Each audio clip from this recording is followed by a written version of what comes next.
Good afternoon, everyone. Welcome to our launch with Darasi and Salga of the Water Technology and Innovation Forum.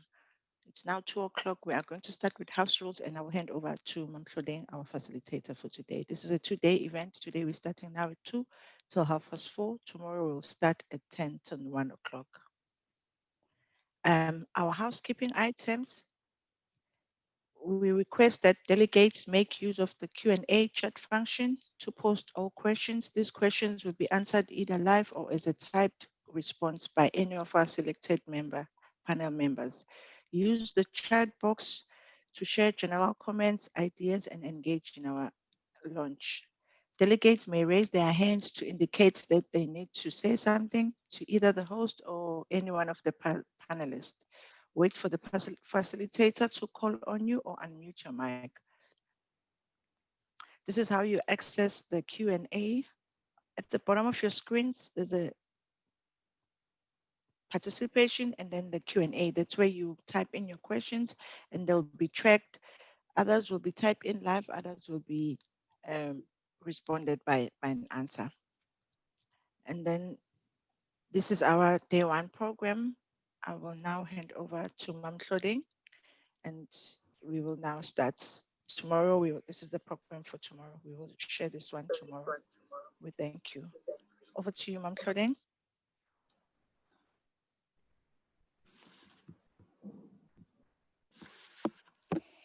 Good afternoon, colleagues. Greetings to Minister Nkosazana Dlamini Zuma, Minister Lindiwe Sisulu, CEO of the Water Research Commission and the CEO of Salga, distinguished guest speakers, ladies and gentlemen, good afternoon.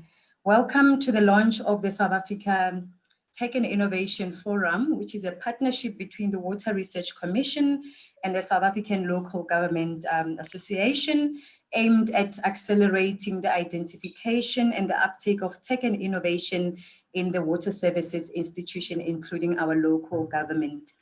My name is Mamtlodeng, and I'm from the Water Research Commission. I will be facilitating today's session together with Dr. Valerie Naidu, who will come in when we do the panel session.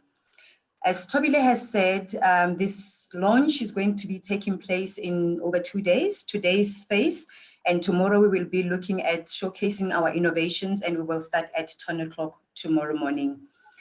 We have a jam-packed program, of course, as you can see it, and we hope that we'll have interesting also conversations and your input through the chat box, as Tobile had said. So the plan is to have the first set of speakers to speak, and when they are done, I will open up the floor for a few Q&A.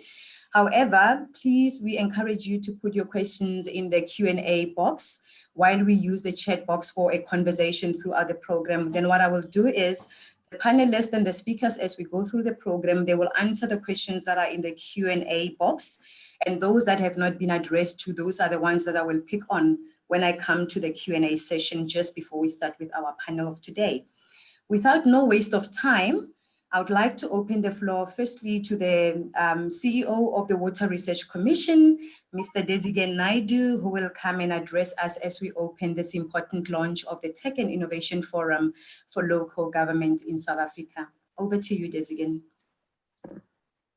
Thank you very much, Mamtlodeng, and good afternoon to all the colleagues. A special welcome to our ministers, Minister Nkosazana Dlamini Zuma, Doctor, and representing Minister Lindiwe Sisulu from Human Settlements, Water and Sanitation, is the chair of her advisory panel, Jürgen Kocho.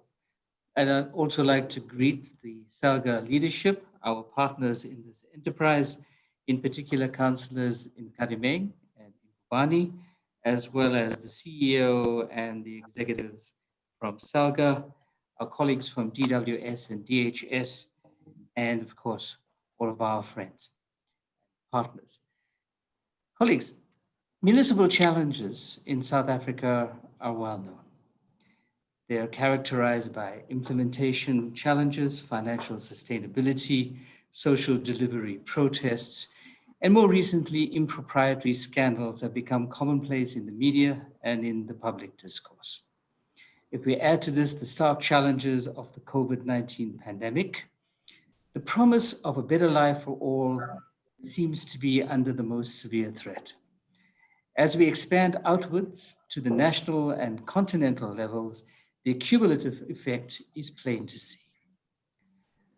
The United Nations SDG progress reports indicate that for Africa, and even the well-resourced South Africa, the pace of development and the delivery of water and sanitation solutions are not happening at the pace that will guarantee universal access to clean water and safe sanitation to all by 2030. This, unfortunately, is in line with the current global trends, all of which has prompted the UN Secretary General, Antonio Guterres, and the UN Water to launch the Global Acceleration Framework for SDG 6. Those are the goals associated with water and sanitation, as well as the Decade of Action 2030, 2020 to 2030, in order to catalyze a series of actions in the global SDG project. The Global Acceleration Framework is quite interesting. It is characterized by 5 critical pillars. 3 of these are mainstays because we have seen these before in many other global platforms and other plans. These are finance, capacity building, and governance. And these remain critical success factors. The other 2 are new, and like the virus that prompted us into action, they are novel. These 2 pillars are data and information on the one hand, and innovation on the other. This is really important because this is prompted by the realization that trying to solve 21st century problems with 20th century technology and 19th century operating rules is doomed to failure. We must harvest the best that is available in the 4th Industrial Revolution toolbox in order for us to be able to use these new forms of intelligent control systems, big data enhanced design, planning and implementation, artificial intelligence-driven monitoring and evaluation and behavior modification into better practice, smart and more efficient water use and wastewater treatment. In fact, one of South Africa's ironies is that it is a top 20 producer of new knowledge, technologies, and solutions worldwide in the domain of water and sanitation. And we have been consistently doing this for the last 30 or so years. But we also have, at the same time, an unfortunate record of very limited scale up and, where appropriate, commercialization of these groundbreaking innovations and inventions. This is in spite of the fact that we have such forward-looking achievements like the Water and Sanitation chapter of the Industrial Policy Action Plan, IPAP, and what is acknowledged as one of the most sophisticated water research, development, and innovation roadmaps, which is embedded in the Water and Sanitation Master Plan. So, the Local Government Technology and Innovation Forum, conceived as a partnership between the Water Research Commission and Salga, the South African Local Government Association, is a critical intervention to reverse these negative fortunes. This partnership-led forum, seeks to enable 4 critical pillars. The first is to set up and expand a network of test beds for groundbreaking water and sanitation technologies emanating from South Africa and South African laboratories, as well as our global RDI partnership. We want South African villages, districts, towns, and cities to be among the leaders in sustainable water and sanitation solutions in the world. We want our citizens to be the beneficiaries of the best water supply, best water treatment, and state-of-the-art affordable sanitation. We have a number of very important international partners in this regard, including the likes of the Bill and Melinda Gates Foundation, the Global Water Research Coalition, which contains some of the most powerful research institutes in the world in the water and sanitation domain, the Toilet Board Coalition, which is bringing the research world and the private sector a lot closer together on industrialization, and the largest water association in the world, the IWA, and many others who are all very keen to walk this journey with us. It will hopefully stimulate a positive knock-on effect in Africa and the developing world. We are hopeful that this will further stimulate the private sector to invest in developing and manufacturing these new technology products for both the South African context, the African markets, and indeed the global markets. The demonstrated testbed network in our own municipalities will significantly de-risk the enterprise and attract investors, both foreign and domestic.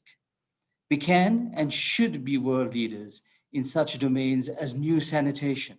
And here South Africa leads the world with things like ISO 3500 as an ISO standard and SABS 3500 as the second national standard declaration in the world around this novel new technology, which is our best chance to meet SDG 6.2. We want to be leaders in the next generation wastewater treatment, where these new plants that we're talking about will not only treat our waste in a much more efficient way, but become net energy producers, alleviating our energy security challenges. We have the ability to produce clean water from seawater and acid mine water, which is currently a huge pollution risk, through smart, low energy, and low cost desalination technologies that are already proven in our laboratories and the laboratories of our partners. We add to this the possibilities related to urban agriculture and water sensitive design. We have the promise of water, energy, and local food security enhancements in each and every municipality across the country. But colleagues, access to advanced solutions and 4IR tools are not enough. That is why in the conceptualization of the Technology and Innovation Forum, there are three other very important pillars. The first of those other three are a knowledge and learning partnership network among municipal officials, significant users in the system, as well as the general public. A second important pillar are the bridges to influence decision-making and a strengthening of the collaborative partnership to improve our chances for increased funding and resources to enhance water and sanitation delivery at local level for all uses and for all users. The pathway to improved water security is a challenging one, especially since all long-term climate change scenarios for our region, the Southern African region, point to a drier and hotter future. We are, as a country, already a net recipient of climate change refugees from the region and beyond. Let us, through this local government technology and innovation forum, help to stimulate the investments, financial investments as well as political investments, and actions by all parties that enable our municipalities to become what we want them to be, the theaters of change and transformation for a better South Africa, for a better and greener future. I thank you all for your attendance and look forward to a very engaging launch and seminar. Thank you very much. Thank you very much, Des again. Before I call on our virtual stage, our next speaker, I would like to just acknowledge the presence of the president of Salga, Councillor Thembing Kadimeng, excuse me. And then the next speaker that I'll call to come and address us on behalf of Salga will be Councillor Thembing Bubani, who is the chairperson of the Water and Sanitation Working Group of Salga. Councillor, please, the stage is yours. Thanks very much. I would like to extend warm greetings to everybody who's present, President of Salga, ministers present, members of parliament present, and everybody, all protocol observed. Allow me to express my sincere appreciation for blessing us with your presence this afternoon. Importantly, for taking time in joining us to be part of this important launch, the first in South Africa. The first in a sense that the platforms which will be presented today underscores the importance of an integrated approach to technology and innovation, and secondly, endeavors to create a one-stop shop for municipalities to harvest technological and innovation solutions in the management of water and sanitation. Thirdly, that private sector participation, who are also innovators, are an integral part of this important initiative. Ladies and gentlemen, through these platforms, Salga, working in collaboration with the Water Research Commission, endeavors to achieve the following amongst others. One, acknowledge the importance of the research, science, technology, and the people in improving water management. Number two, enhance collaboration between municipalities and technology providers. Number three, scaling up of new innovative solutions in a quest to improve water management.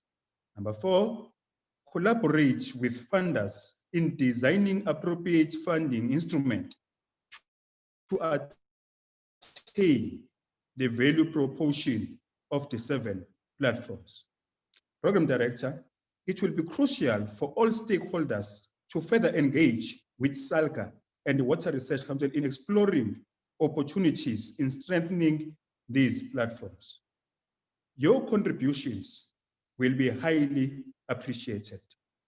Tomorrow, we will be engaging with various technology innovators, and as such, I trust you will join us. Lastly, I wish to urge all of us to embrace these platforms and crucially to participate fully during these 2 days. With these few words, I wish to welcome everyone to today's launch. I thank you. Thank you very much, Councillor Ngubane.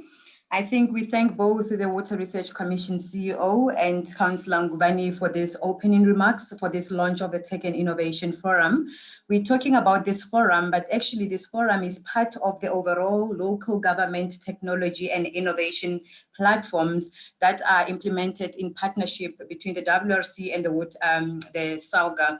So the next speaker, Mr. William Moraka from Salga, is going to share with us the journey that we took in establishing and preparing for this overall local government tech and innovation platforms, of which the Tech and Innovation Forum is one of them. He will also, in his presentation, try to highlight some of the values that these platforms and the rest of the other 5 platforms of the local government tech and innovation program will be offering to our water services institutions. Over to you, William.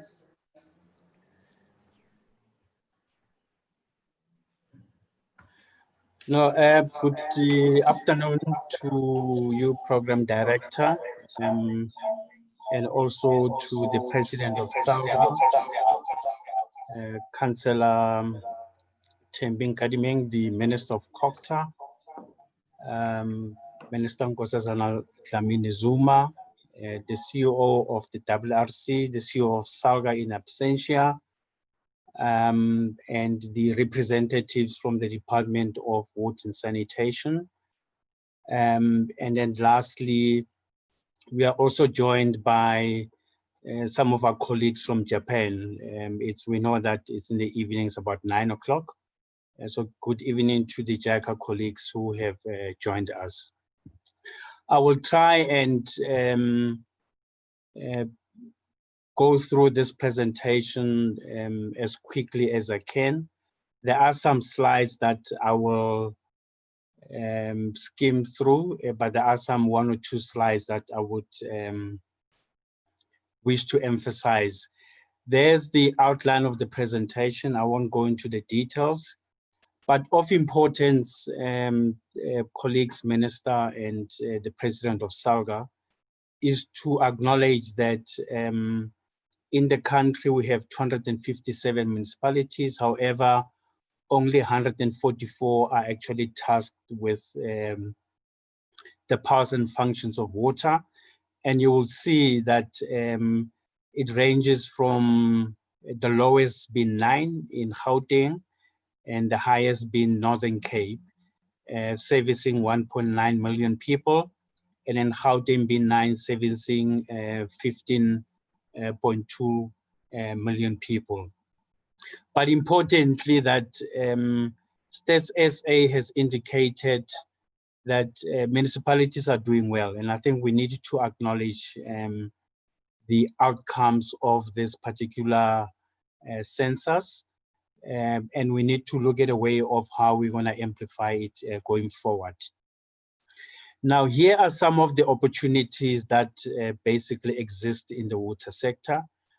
I know some of us would have labeled them as challenges, but from where I'm sitting, I think we must label them going forward as opportunities. So the collective sitting here today should be able to say, what contributions can I make in eradicating the bucket system in the country? What contribution can I make to change the 41% non-revenue water? What contribution can I make in the skills sector? So hence we're defining them as opportunities for us to collectively work together to ensure that we change the current narrative. But of importance, and which is relevant for this particular engagement today, colleagues, Honorable Minister and the President of Salga, is that we were worried as Salga that over a period of time, we are observing a trend where inappropriate technologies are employed by municipalities. And this is a really cause for concern. And the research that we've undertaken, President Gadimeng, indicates that 44% of the plants that we piloted were actually employing inappropriate technologies, and 33% of them, they were in between, appropriate and inappropriate. And if we are to consolidate those numbers, we are looking literally at about 77%. And this is a worry for us, that there are private sector colleagues out there that are trying to push for some technologies to be employed by municipalities. Firstly, but importantly, that municipalities don't even seek guidance, and hence this particular innovative way of doing things. Importantly, that we also need to indicate to all of us here that we are launching this forum today on the basis that Salga is mandated in terms of the Local Government Systems Act, that we need to find solutions to challenges of local government, and hence this particular launch in an integrated manner. But importantly, that as Salga, we have adopted this integrated sustainable water management wheel, and this is the approach that we'll be using going forward in ensuring that we assist municipalities to overcome some of the challenges that they face. The projects that we've circled in red, those are in motion already. And if you look at Project 11, that talks about drinking water and effluent, including scientific services. Last year, September, we launched a scientific services forum together with the water boards. And that work is unfolding at rapid pace. And we are quite excited that when we did the review of what work has been done over the year, it was fantastic in our own opinion. And today we are talking about Project 8, which is more on talk and innovation. But as we approach our 13 projects, we have adopted these 5 R's, which I will not go into the details. But suffice to say that we are essentially reimagining municipalities, going forward. Now, here are the 7 platforms that we wish to share with your good selves today. Although the important one is Platform 5, which looks at the forum, but these are all integrated, and hence we call it an integrated technology and innovation platforms. On number one, we know that there is challenges in terms of the skills in the sector. And in that regard, we thought that we need to create a platform where all capacity building programs will come under one roof. And we have already started with the Hitachi DSI Department of Science and Innovation Scholarship Program, together with the Water Research Commission Young Changers Engineer Program, where we are then bringing all these skills under one roof to ensure that going forward we support municipalities on issues of technology and innovation firstly, but importantly that this platform will also serve as a troubleshooting mechanism to help municipalities in relation to some of the difficulties that they have. Another important one is on research and development, and this is championed by the Water Research Commission, and it looks at these 4 elements, which I will not go into the details. Suffice to say that extensive work has gone into looking at water sensitivity, issues of water quality, issues of sanitation, and issues of the wastewater of the future. Importantly, that R&D platform has been looking at our response to COVID-19, and we are quite excited that Salga, working together with the Water Research Commission, we collectively launched under the leadership of the Water Research Commission a national program looking at surveilling COVID-19 into our wastewater facilities, and that work is ongoing, and I'm sure in the near future we will launch that program in terms of what it has achieved.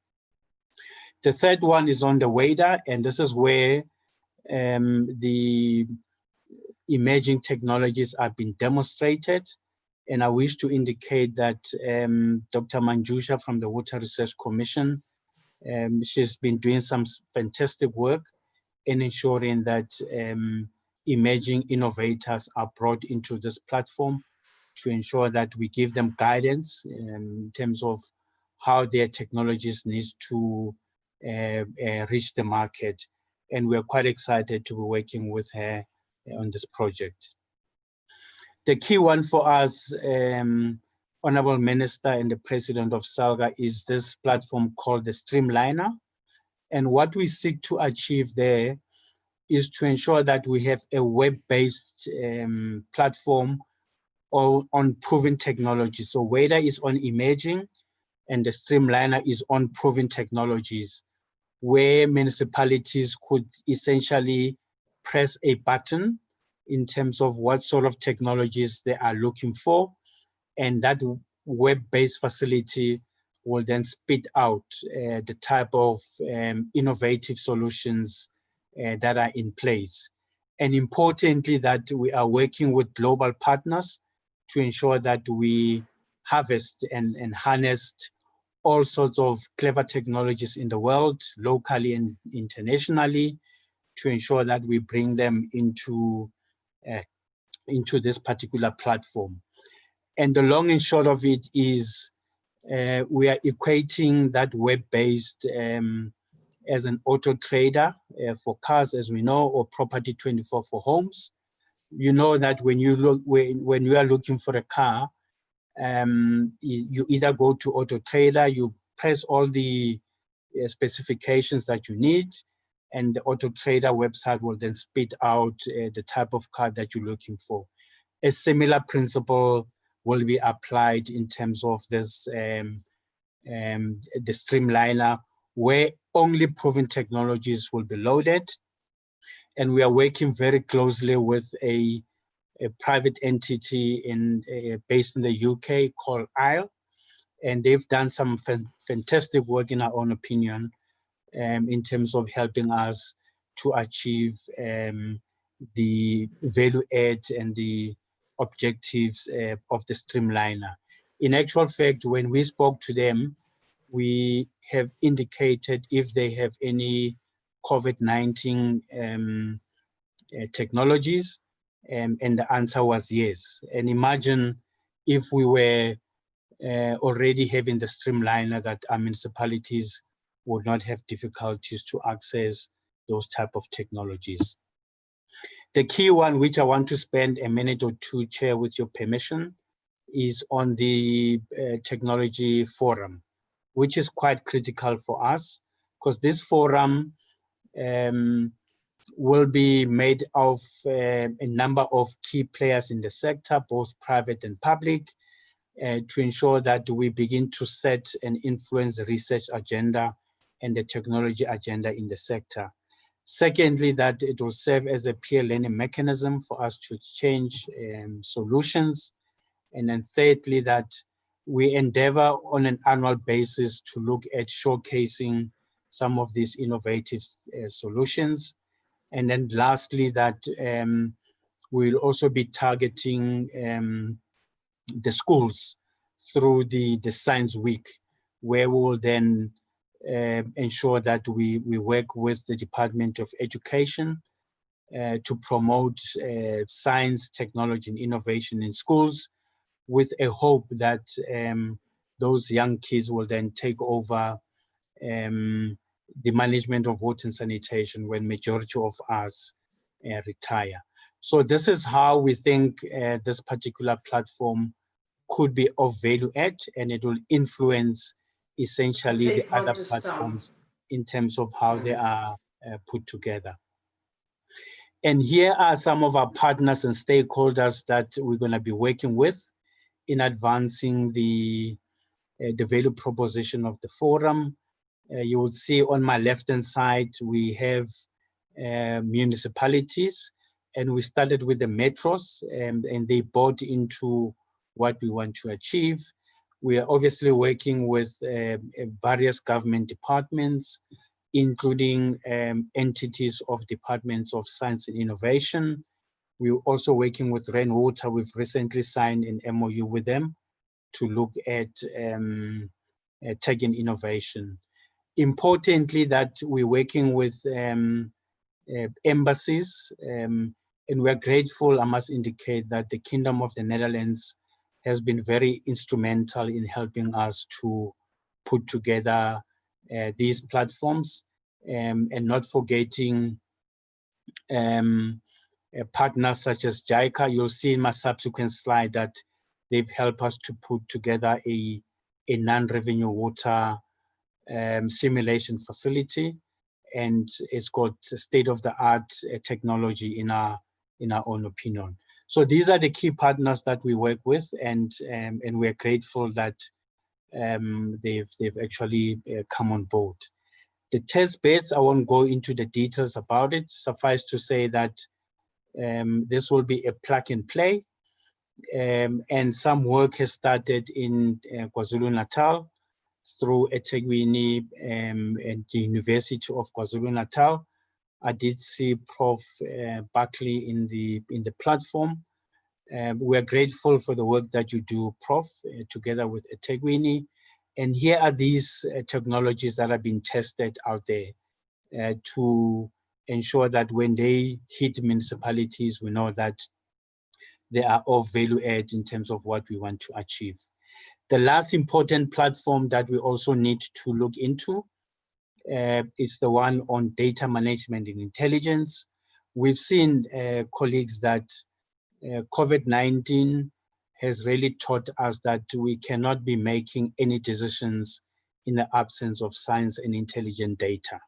And hence, I think the Minister's Advisory Council of the Minister of Health, in my own opinion, has done extremely well in ensuring that there is data intelligence that informs our decision making. A similar process will be unfolding under this platform to ensure that we have a deeper understanding in terms of using data to manage our water and sanitation going forward.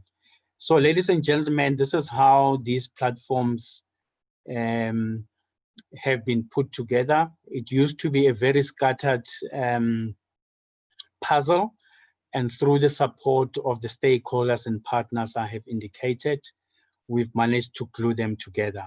and hence today we are launching the forum, but informed by these other 6 platforms. In moving into conclusion, Chair, we also need to demonstrate to your good selves that we are not an organization that theorizes. We also look at implementation, and hence earlier on I indicated that the Japanese has helped us to put up this world-class water simulation yacht, non-revenue water, and it uses world-class technologies. So I wish to invite your good selves, if time allows, that you visit that yacht and witness what has been achieved. And importantly, that we've been working with Aquatrip and Aramlu to ensure that their technologies are being tested. And there's proof for yourselves, colleagues, that you can see what these technologies has done in the field. We are also reimagining sanitation through the SUSTEP program, driven by the Water Research Commission, supported by the Gates Foundation. And in that regard, we think through the SUSTEP program, we should be able then to change some of the current narrative that we're seeing on sanitation.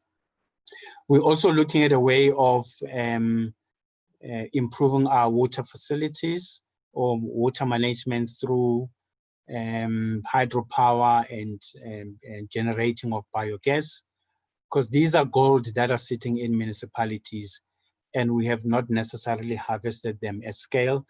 And through these platforms, we foresee that unfolding. So lastly is that we also looked at our relevance to the National Development Plan, and you would note, including the SDGs, and you would note that there's a direct correlation on these 2 important policy imperatives. So you would know that the NDP said there are too few jobs. We needed to create more jobs. There's crumbling infrastructure. We needed to look at expanding it. There's resource intensive economy. We need to look at how we stabilize that. So I won't go into the details of what the NDP is saying, but we have identified these 4 key areas that talks to the platforms in terms of what we want to achieve. Chair, in conclusion, the one point that we wish to emphasize is collaboration, evidence-based research, science, technology, and people. These are quite critical elements of the platforms. And then we needed to ensure that at the political level, there is synergy and collaboration with the ministries of human settlements, water and sanitation, cooperative governance, including national treasury. And the last point, or second last point, is to also ensure that these platforms finds expression in the DDM model. And finally, that to make sure that these platforms succeed, Chairperson, we also need to approach Treasury for them to consider perhaps maybe a different procurement dispensation as we implement these platforms, Chair. Let me leave it at that, and thank you so much. Thanks. Thank you very much, William, for sharing this journey that Salga, the Water Research Commission, the municipalities have taken in establishing the 7 tech and innovation platforms that you've just said with us, one of which is the Tech and Innovation Forum that we're launching today. I think it's also important to acknowledge and the partnership that we're having with our solution providers, because you would have seen that from William's presentation, we've already shared some of the solutions that are already being rolled out in our municipalities. So we also thank and acknowledge all the partnerships, the innovators, and so forth. In his presentation, William has also touched a bit on the value kind of proposition of all these 7 tech and innovation platforms that we are part of the launch today here. But I would like Councillor Thembi Nkadimeng, the president of Salga, to give us more on what she believes is the value proposition of this local government tech and innovation platforms because we have 7 of them, one of which is the one that we are launching today. Over to you, Tembi. Thank you. Thank you very much, Program Director. Good afternoon to us, but let me start by greeting our honorable ministers, Minister Nkosazana Dlamini Zuma, Minister of Cooperative Governance and Traditional Affairs, our Honorable Minister of Human Settlements, Water and Sanitation, Melindiwe Sisulu, our chairperson and of the Human Settlement, Water and Sanitation Advisory Council, Johan Ku, our partners from the Netherlands Embassy, the leadership of the Water Research Commission led by the CEO, Daisen Naidu, our chairperson of Water and Sanitation Working Group, Councillor Tamingubane, but also our chair for Municipal Innovation and ICTs, who I think joining tomorrow, Zantia Limbeck, our water sector colleagues from the Rand Water, Umgeni, quite a number of them from our municipalities, but also from the University of KwaZulu-Natal, our Salga CEO, the fellow panelist members. Program Director, I'm not going to go the lengthy route because I think Will has done a great job in taking us through the past 3 years. He navigated with us. Of course, let me start by saying I'm honored really to stand before you and the team of the Water Research Commission on behalf of Salga to launch this exciting initiative. It has been a long 3 years. On behalf of member municipalities and the country at large, we are launching this municipal integrated water and sanitation technology and innovation in the water sector, where we're trying to revolutionize the envisioned delivery of water, sanitation for current and future generation. I'd always wanted to have a discussion with the Minister of Water and Sanitation about water, but I'd always been like, this must come to fruition first before we could have that discussion. We're launching, and it is worth noting that since lockdown, we have been placed in an unprecedented terrain as a country, but worse as municipalities. We have been compelled to adopt an extraordinary techniques of conducting business, most of which we have not been taught how, and all of us. Importantly, the pandemic, though, has brought the 3 spheres and our state-owned enterprises and other state-owned research bodies and institutions of higher learning to come much closer and address challenges which we have been facing. How I wish we could remain like that in terms of development.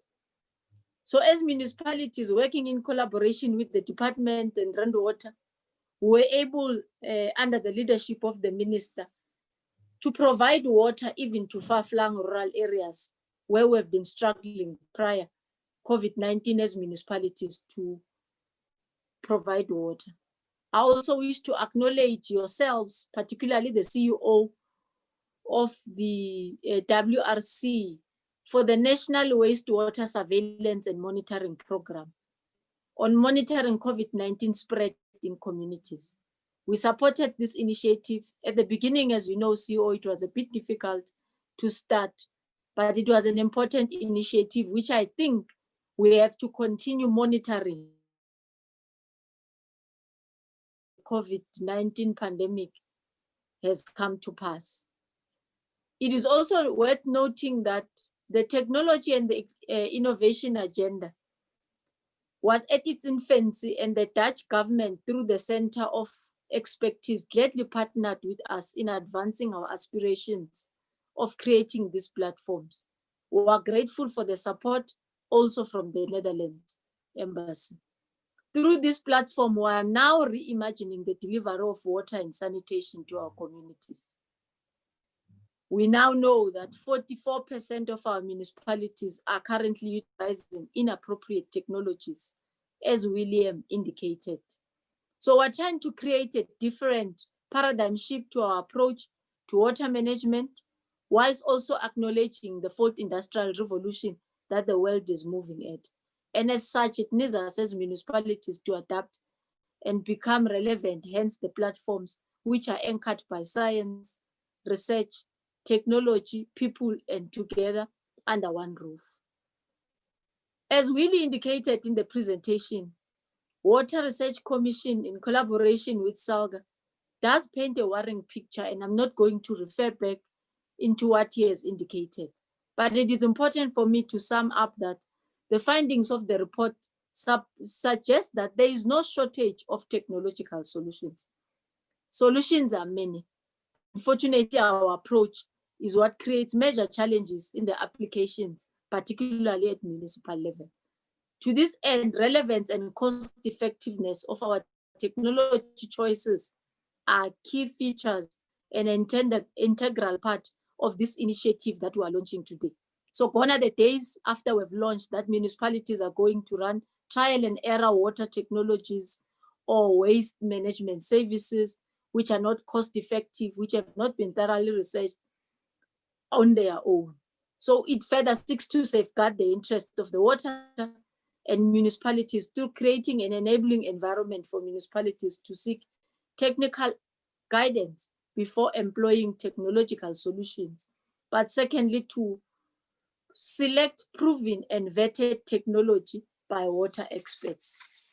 The partnership that I've spoken to also indicate that between ourselves as Salga and Water Research Commissions, we are growing from strength to strength, and we are currently exploring the following initiatives. Program Director, as I've already apologized that I will not repeat what, but I'll just touch on what we are also exploring, which William has not necessarily spoken into. At a strategic level, we're exploring securing a local government seat at the WRC board. Honorable Minister Sisulu Ncede.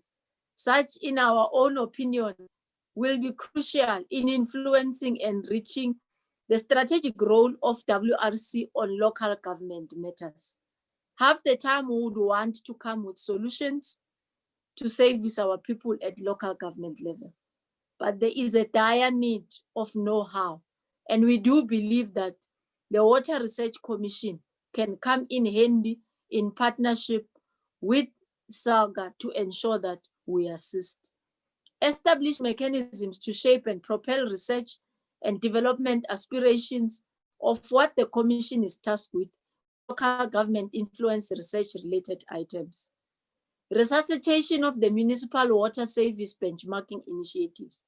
This was once there, but unfortunately it has to be reworked, re-engineered for it to become an initiative that it was intended to be and give us resolutions. And hence the functioning and the national impact, of the National Municipal Scientific Service Forum. As I move towards my concluding remarks, Program Director, allow me to emphasize the importance of collaboration and partnership respectively. Without collaboration, these initiatives will not have materialized. Secondly, the implementation and sustainability of this initiative will largely depend on a working partnership between the private and the public sectors, respectively. Further, allow me to indicate the focus on skills development in the implementation of the technology, and the innovation is going to be critical. William did indicate that in some of the piloted areas where the research was done, we found that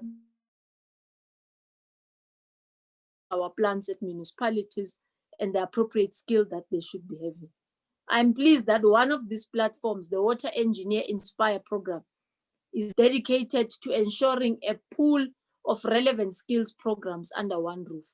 It is comforting to note such an effort.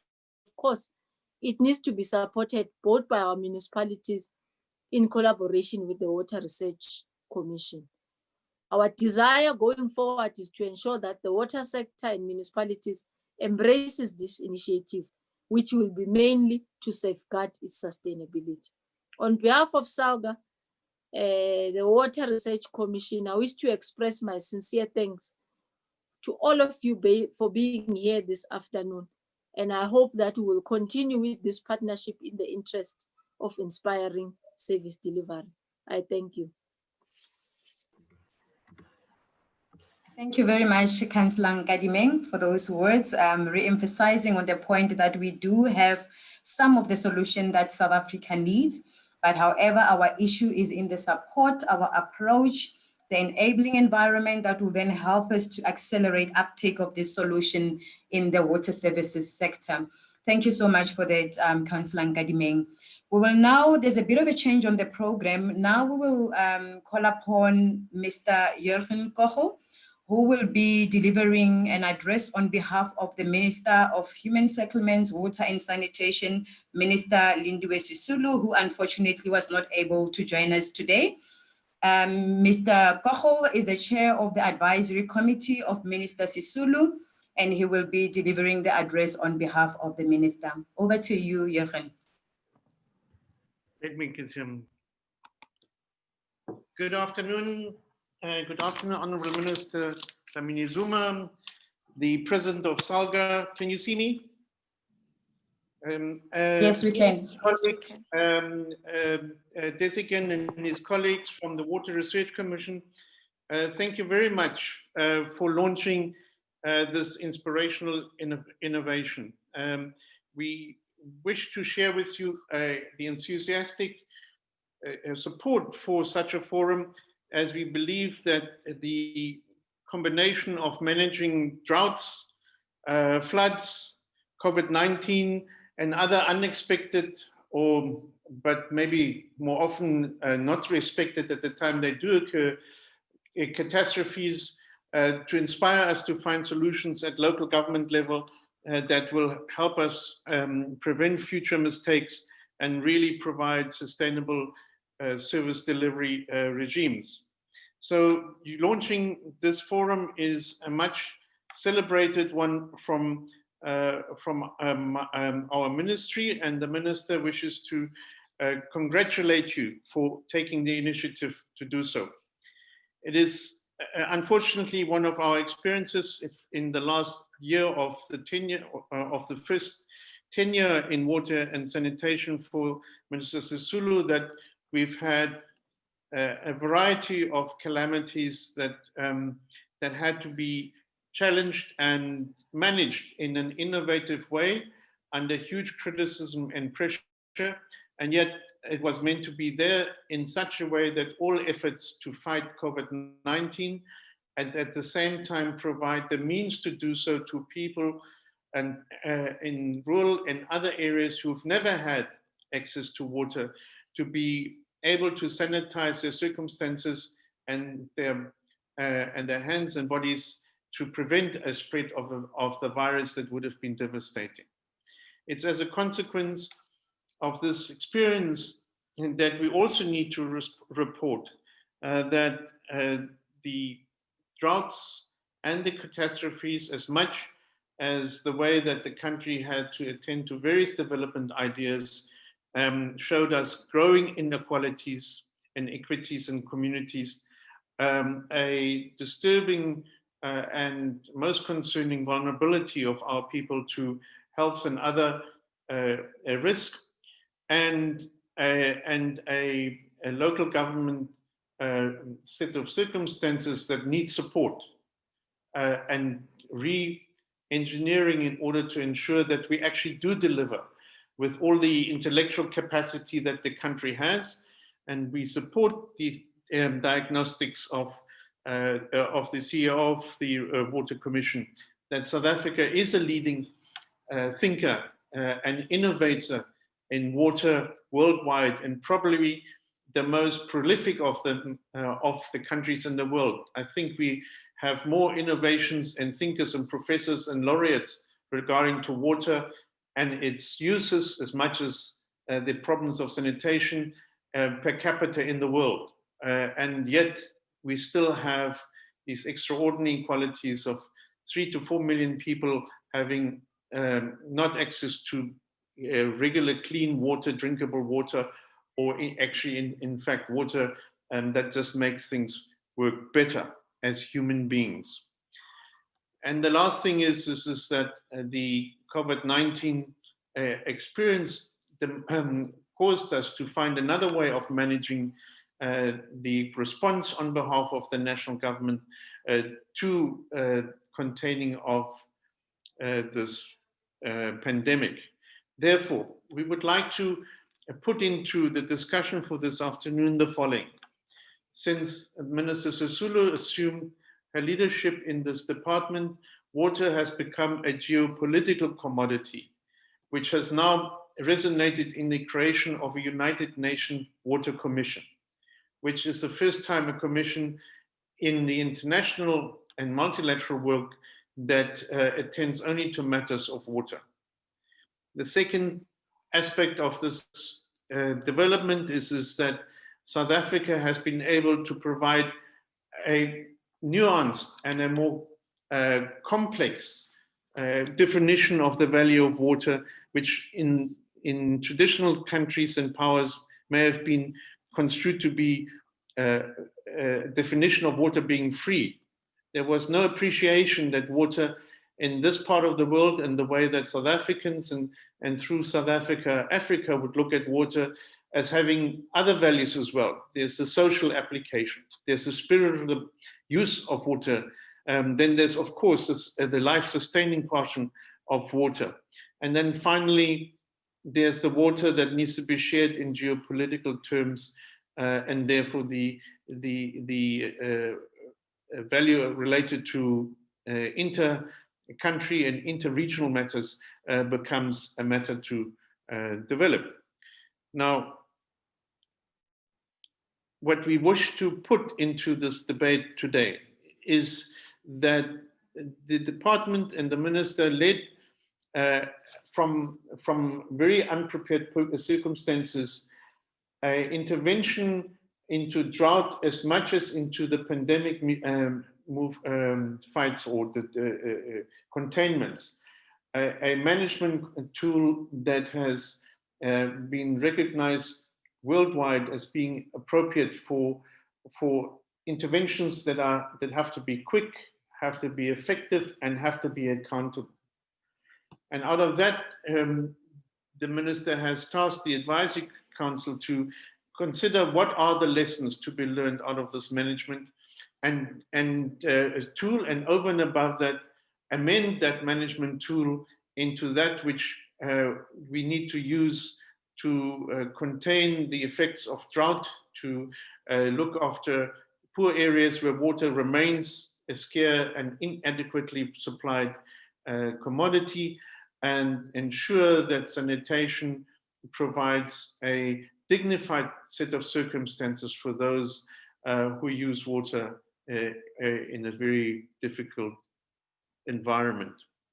We therefore proposed two things. One, that this innovation forum provides the platform for a regular, quarterly, if not every 6 months, forum to present innovators, inventors, and thinkers and researchers a display of what they have done and what they think it can be implemented in a way that is financially sustainable, in such a way that it also contains that the projects that one would call out of traditional ways, snake oil projects, snake oil sales and project management, which has contaminated, unfortunately, many local authorities into producing ventures that are not sustainable or are too expensive.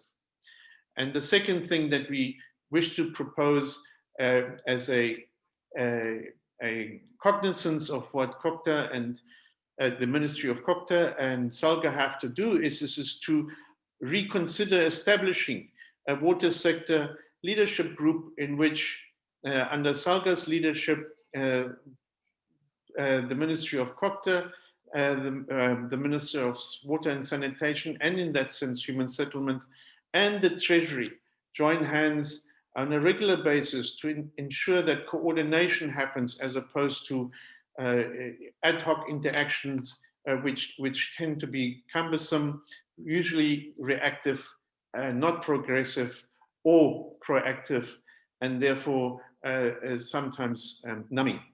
I must admit that I enjoyed some of the opening remarks, but I do miss the enthusiasm that innovation and research and discovery can do here. And I would argue that engaging in this forum in a way that we propose from Water to do is to find the solutions in a way that they make us all smile, also because it's a nice discovery to present to folks who will have a change in their circumstances for the better. The last comment that we need to make here is that the management's experiences out of the drought management in the last 6 months, together with the pandemic containment management, has refocused the department and our view from the ministry into very old, established, but still relevant areas of concern and or attention. So the blue drop, green drop, no drop initiatives need to be reactivated with vigor and enthusiasm. The waterworks in all these municipalities need to get back into the systems, regardless of how much vandalism there is, how much shenanigans one can uncover. We just have to get this going.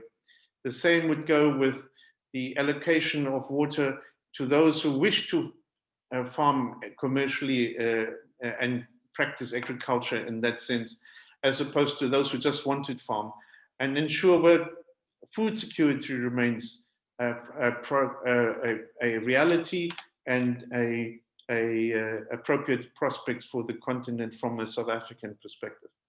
And then the last thing is that it's the management of water rather than just the identification of the impact of climate change on our regions. That is important. With other words, we need to prepare and plan for the future, use what we have sparing appropriately economically, and certainly financially responsible and in a responsible way, while we ensure that the next generation, i.e. the next 50 years, we can promise to water security for a life standard and a living standard that, that matches all the measures that Desikan had produced as measurements of our achievements as researchers, innovators, and water practitioners. That's what we need to do. We can't just enjoy these labels that are very nice to have for very few people out there, but we have to translate that into a living standard development that matches those kind of certifications. Lastly, the Minister apologizes for not being able to attend to today's launch, but she wishes to assure you that she is ready and willing and able, together with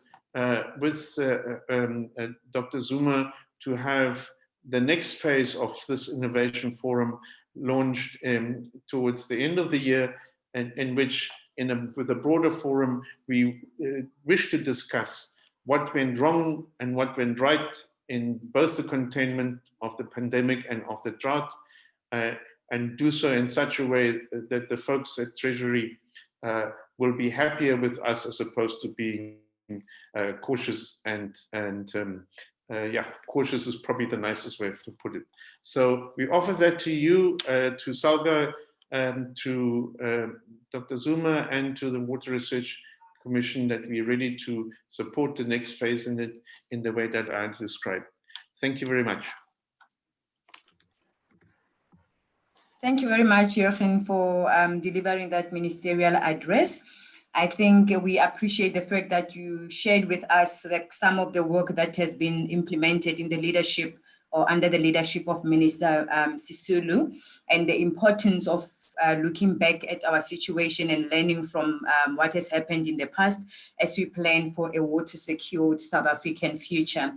I think we are also noting, Jürgen, what you're saying to us, the need to have this forum on a regular basis so that we identify the needs or the challenges, but also provide a platform where we can share opportunities or solutions as they come up in the sector, and also your request or minister's request to establish this water or revive the water sector leadership group. So all noted in good faith, Jaren, and we thank you very much for delivering this message on behalf of Minister Sisulu. I see that we're having a lot of participants also from other international. We've mentioned JICA at the beginning of the meeting. I'm seeing other colleagues and partners and friends, and also from the African continent who are part of the African Water Association. Welcome, colleagues, and thank you for participating in this launch. Now, without the waste of time, because we are running a bit behind schedule, I'll just hand over back to Desige Naidu, the CEO of the Water Research Commission, to kindly introduce our next speaker. Over to you, Desige. Thank you, Program Director, and deep appreciation for the comments that have come thus far from the councillors in Ngubane and in Karimeng, as well as Salga and now Jürgen. Thank you very much indeed. Colleagues, I'm going to offer a very brief introduction to Minister Nkosazana Dlamini Zuma, because most of you, if not all of you, know her very well. But I think it is fitting to contextualize her, with her permission, into this discussion. You will all know that she has been a very leading figure in the South African liberation movement for many years, and then was one of the formative figures around the new government in South Africa at the beginning of democracy. He has served in the cabinet in various roles, in health, in home affairs, and in foreign affairs. In the latter, she has chaired two pivotal UN conferences that were hosted by South Africa. One is the World Conference Against Racism. The other is the World Summit on Sustainable Development. And in addition to all of these, she has served as the chairperson of the African Union Commission with great aplomb. She currently is the Minister of COGTA, Cooperative Governance and Traditional Affairs in South Africa, and also, if you like, the coordinator of the disaster management efforts associated with COVID-19, which has enabled South Africa to have one of the better set of statistics of the ratio between infections and deaths in the world. Thank you, Minister, for that. And she currently leads the initiative around empowering the district delivery model, within which what we're talking about today around empowering municipalities with new technologies and innovation is absolutely pivotal. Ma'am, can I please invite you to the podium? Thank you very much, both to the program facilitator and for that very kind introduction. Let me also greet the president of Salga, Councillor Thembi Nkadimeng, and also the chairperson of the Water Research Commission, and all the directors general who are here, Mr. Jürgen, who spoke on behalf of the minister. Thank you very much for inviting us to this very important forum, launch of this forum, importance of technology and innovation in municipalities. The launch of the Water Technology and Innovation Forum could not have come at a more opportune moment, when we, not only as South Africa, but the whole world is grappling with the issue of increased water demand, both because of the population growth, but also the demand in supply for households, for industrialization, for agriculture. On the other hand, there's been a reduction of supply because of the climate change. These have resulted in an estimated 700 million people in the world suffering from water scarcity. The World Bank estimates that by 2025, about 1.8 billion people will be living in countries with absolute water scarcity. We are also currently confronted, as has been mentioned, by the pandemic, which has accentuated our deep-seated challenges The challenges of hunger. Water is very important for food security, and challenges of poverty, unemployment, underdevelopment, and also we have also seen how the digital divide has actually disadvantaged a lot of our people, not only the children at school, but also our people generally in the country. And may I add that the water divide also has been shown up very brightly Are you on that? by Are you pandemic. going to pick up Mohammed? Are you going to pick up Mohammed? So the core of our message in fighting the pandemic has been wash your hands, sanitize, limit movements, and maintain a safe social distance. Yet a significant proportion of our society has no access to water, thanks to the emergency measures that were put, that a lot of them were able to access some water. Even though we provide free basic water of up to 6,000 liters a month per household to maintain this hygiene, an average household of 5 will require at least 1,000 liters per day. So, but this is felt much more by women in particular, because it places an additional burden for them, as they are the ones mainly responsible for finding water for the survival of their families. Some of them still have to travel distances or even pay exorbitant amounts to secure water.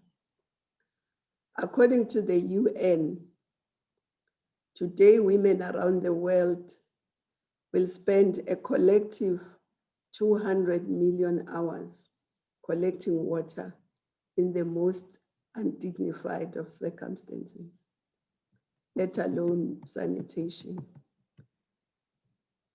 So colleagues, if our course of action is not urgently changed, South Africa will continue to be a water scarce country where hunger, poverty, unemployment, and underdevelopment will thrive. Thus, we must urgently employ technology and innovation in an integrated and comprehensive manner to smartly manage our water resources. This must span the entire water provision value chain and cycle from source to the households and individuals. Because South Africa is currently a water scarce nation, this will require initiatives that provide alternatives and sustainable sources of water. We will also need to explore technology and innovation that will improve the quality, measurement, monitoring, and reduction of the demand or supply gap. So that's why we are so excited with this forum that is being launched today. In the area of source of water, we must find solutions by which we can maximize water availability. Of course, today and tomorrow we'll be hearing a lot from innovators.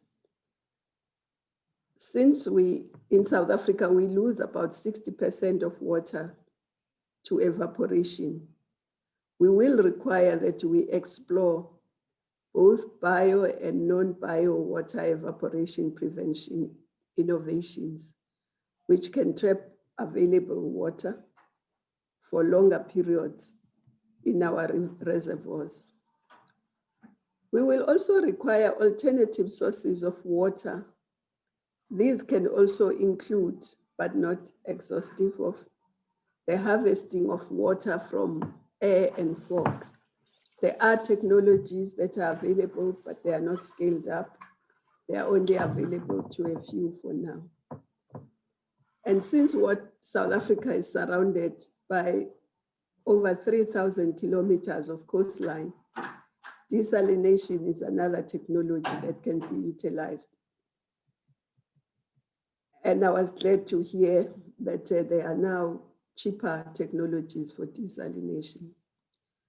We're also aiming to accelerate our groundwater and rain harvesting programs together with the municipalities, MISA, Department of Water Affairs, and of course, rural development, all working with Salga.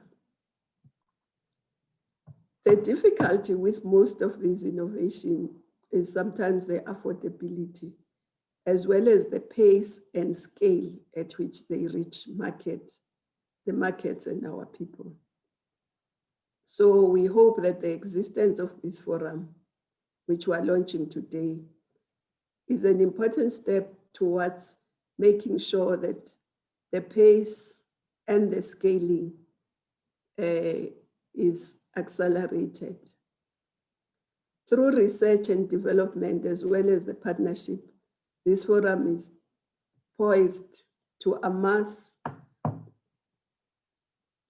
Our people will be a step closer to realizing our objectives of a fair and just access to clean and reliable water.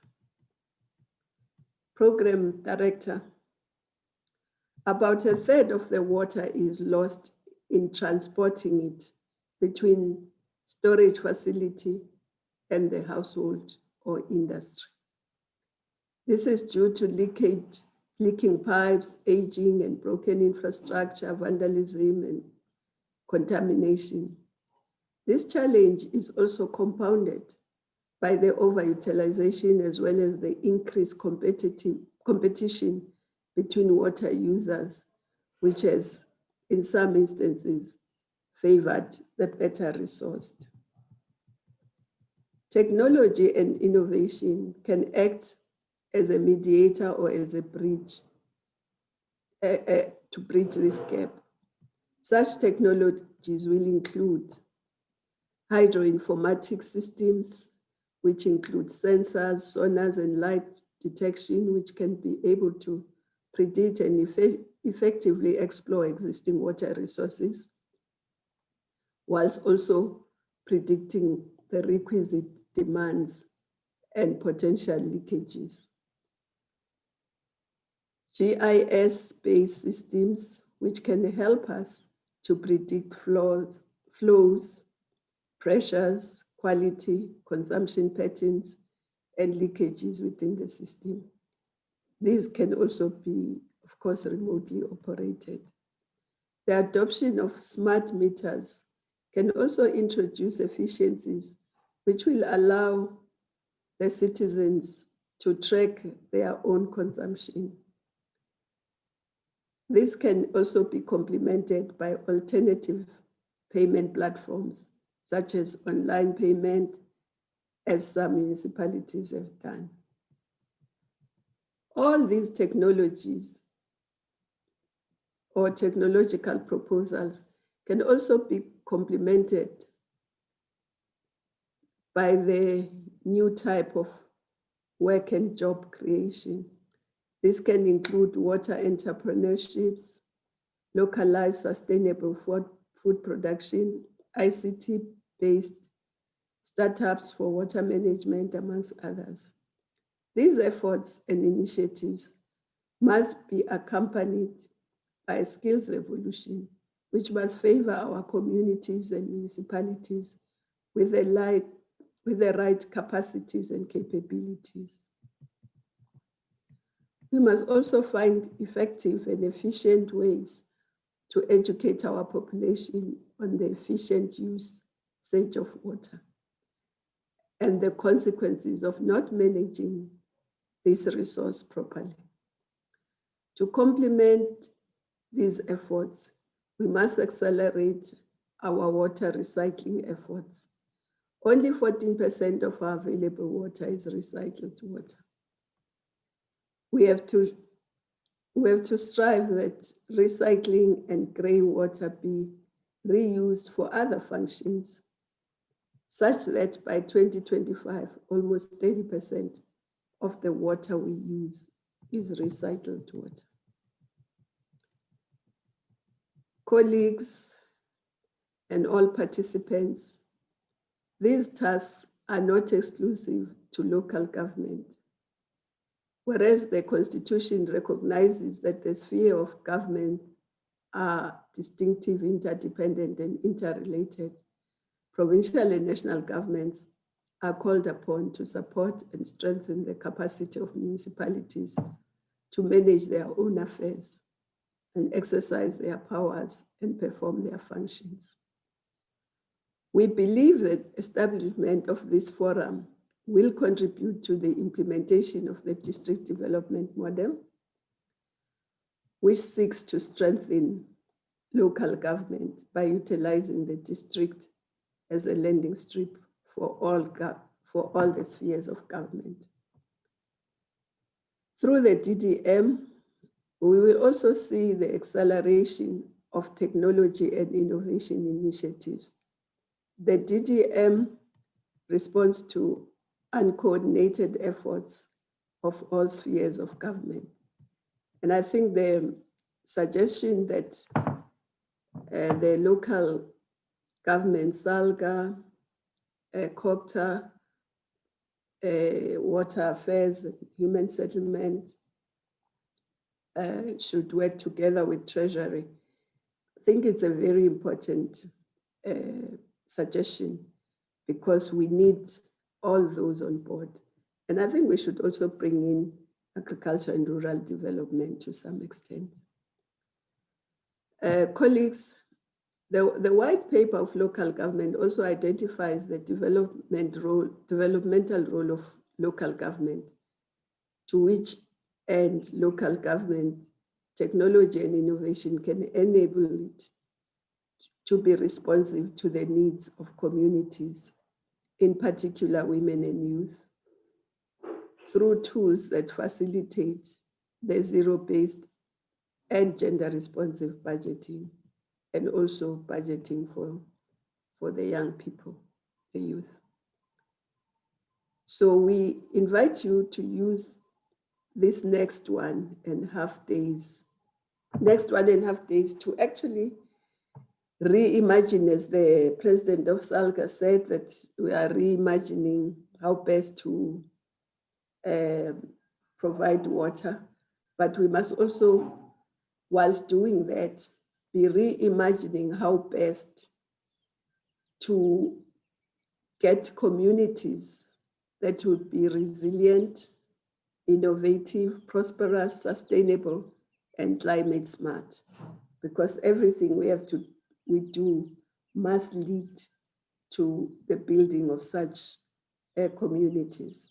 But I look forward to the next 2 days, even if I may not be able to attend all of them, but I'll try and sneak in from time to time when I get an opportunity, because I think this is a very exciting forum that we are launching today.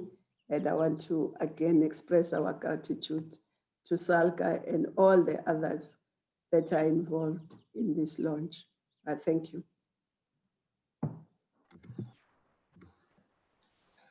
Thank you very much, Minister Nkosazana Dlamini-Zuma, for those kind words and the encouragement and seeing the importance of this second innovation forum that we are launching here today.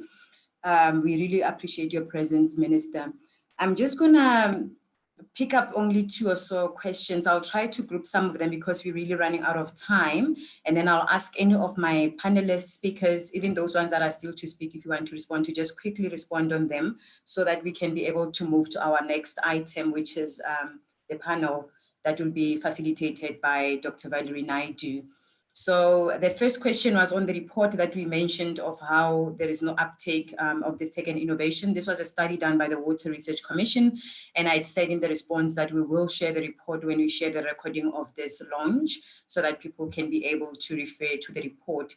And the next question, I would like to group up several issues that were raised with regards to, yes, it is good for us to start using tech and innovation to improve efficiency in the water sector or service delivery, but colleagues are talking about the fact that it is not only about the skills of the people that are working in the water services institution to take up these innovations, but it's a systemic, there's several systemic challenges, such as governance, the ethics, the leadership, the management. So how are we going to make sure through this platform that we are able to sort of address or allow us to be able to have an environment that will enable us to really take up this innovation? So I just want one of the colleagues to respond to that. So it will cover all the issues that were raised regarding the enabling environment. And then the last one that I would like to pick up, I think, is from one of the innovators there. They're talking about the fact that we're talking innovation and we're wanting to use innovation to improve the service delivery and so forth.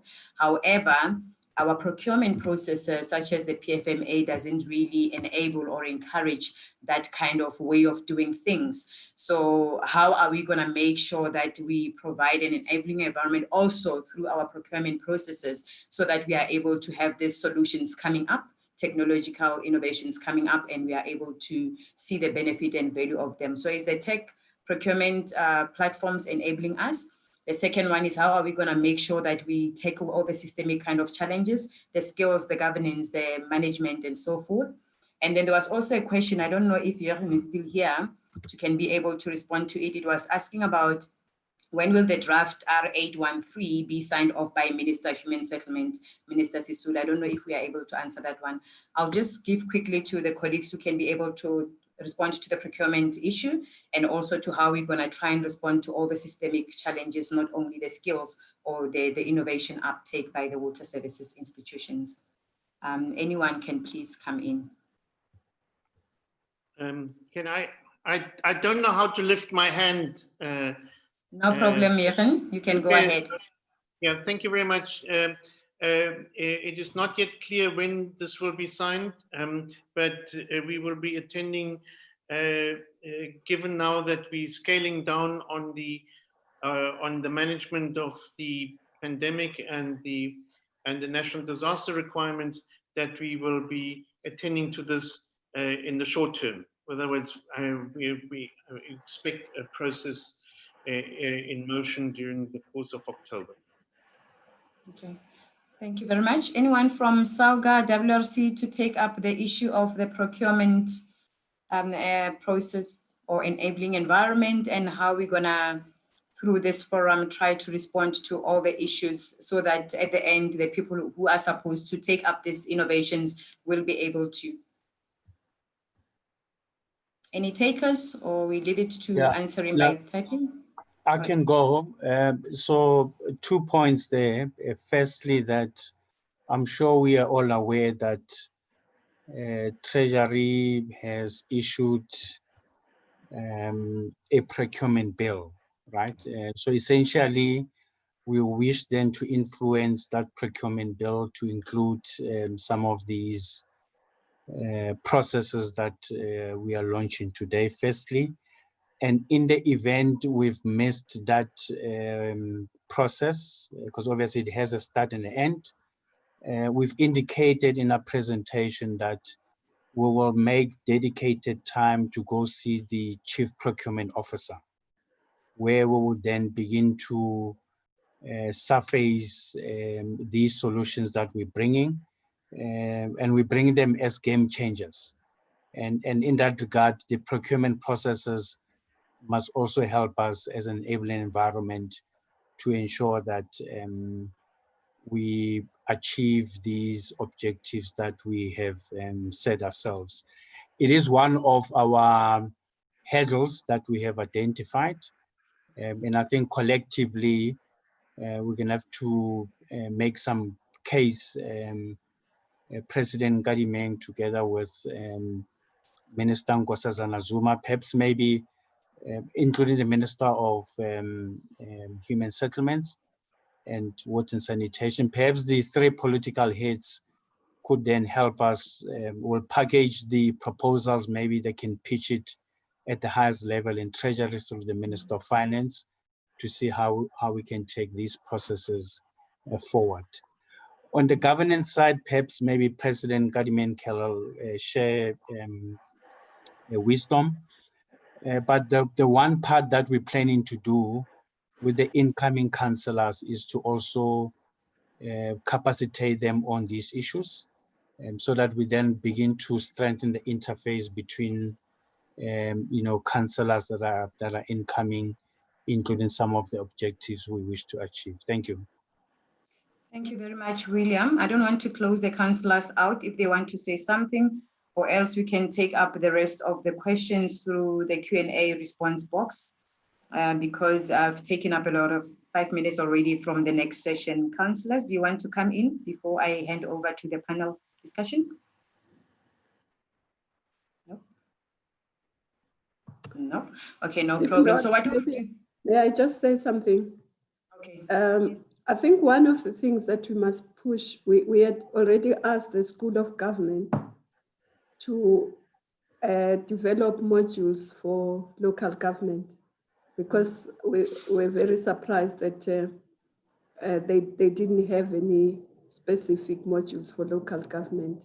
So I think if that happens, it will also assist in the building of capacity for councillors. And in terms of procurement, we had asked, we'd been asking Treasury a lot, not just COGTA, but many departments. And they then said we must write and say what is our take on the PFMA and FMA.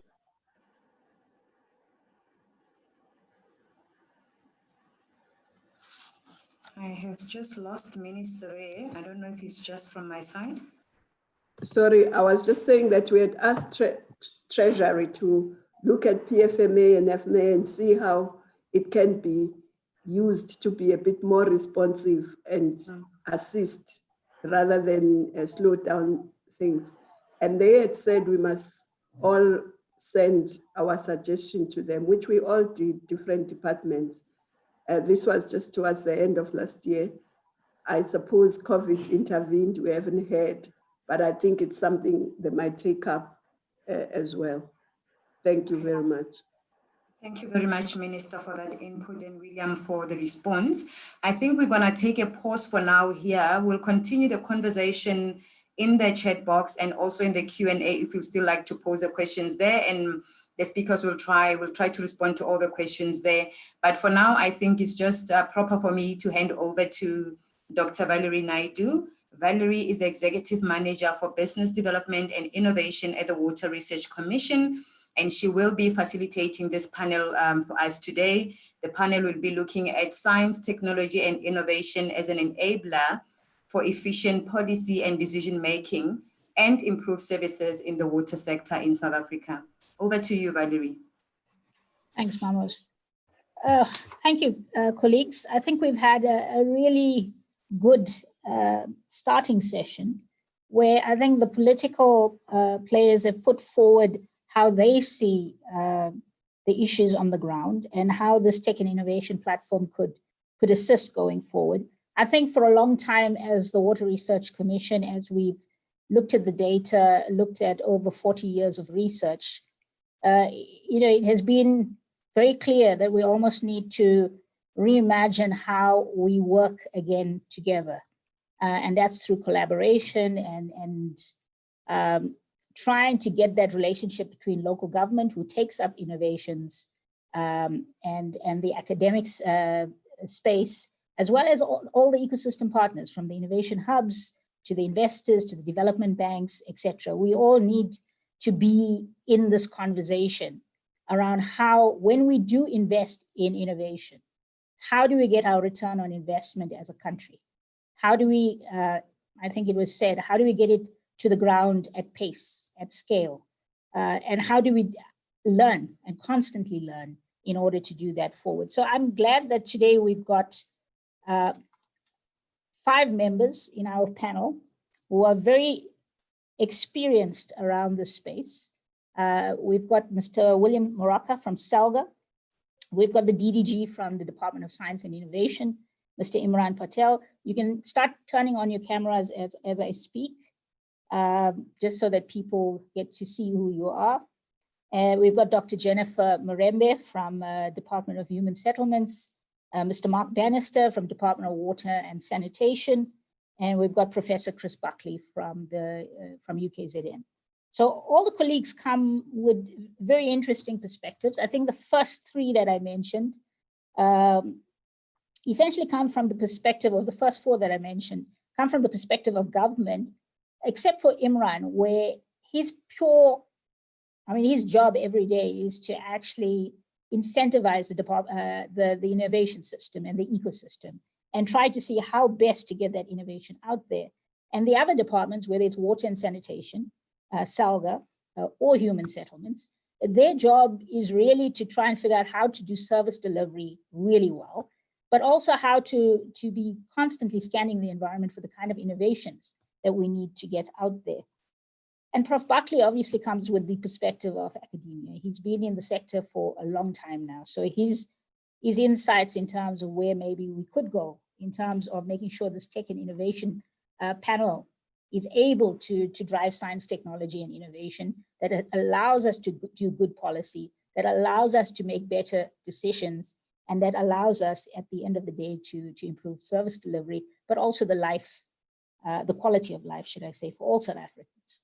So the grand challenges in South Africa is not just water security. The grand challenges in South Africa is also this massive inequality.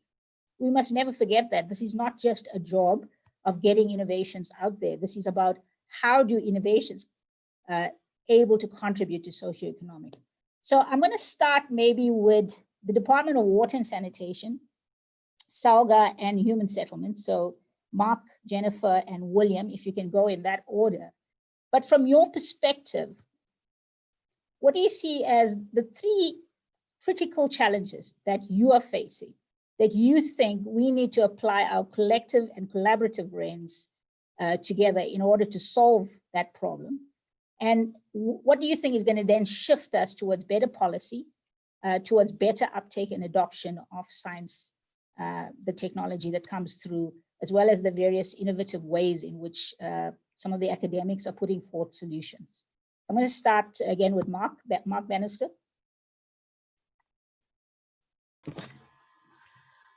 Hello, Valerie. Can you hear me okay? I can hear you, Mark. Thanks. Fantastic. Thank you very much indeed.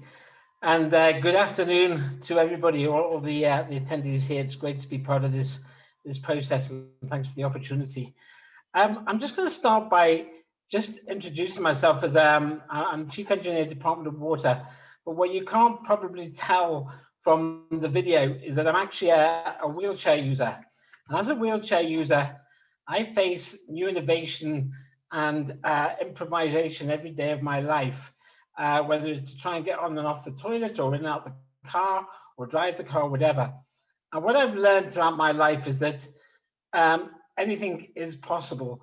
And the challenges that I face in our daily life are insignificant compared to the challenges that we're facing in terms of the delivery of water and sanitation in South Africa. And this is where innovation needs to come to the forefront so that we can really address the challenge that we have in a very serious and professional way. South Africa is blessed by the fact that it is surrounded by seawater, and it's got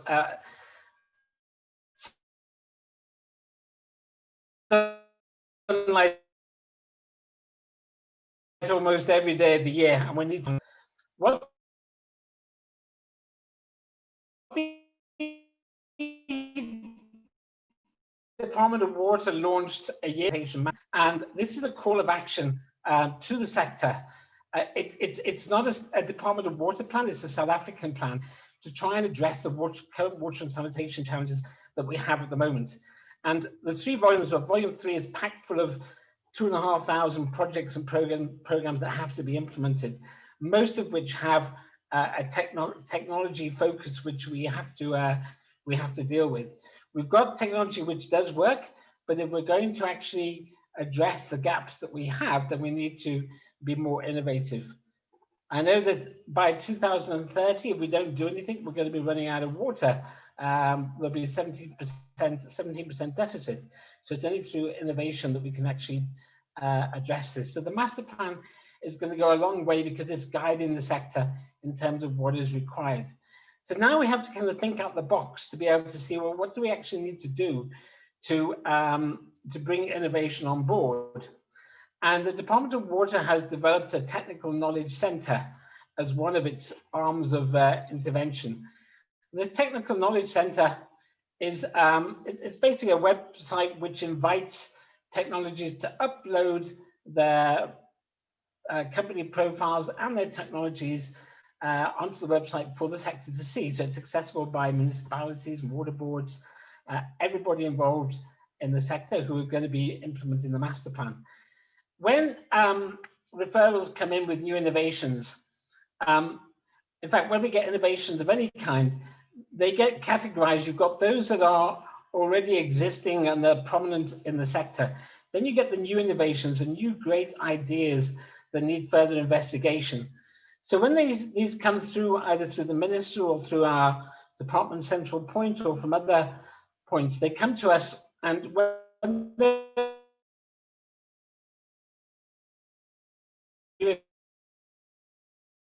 innovation, we'll invite them and then we'll guide them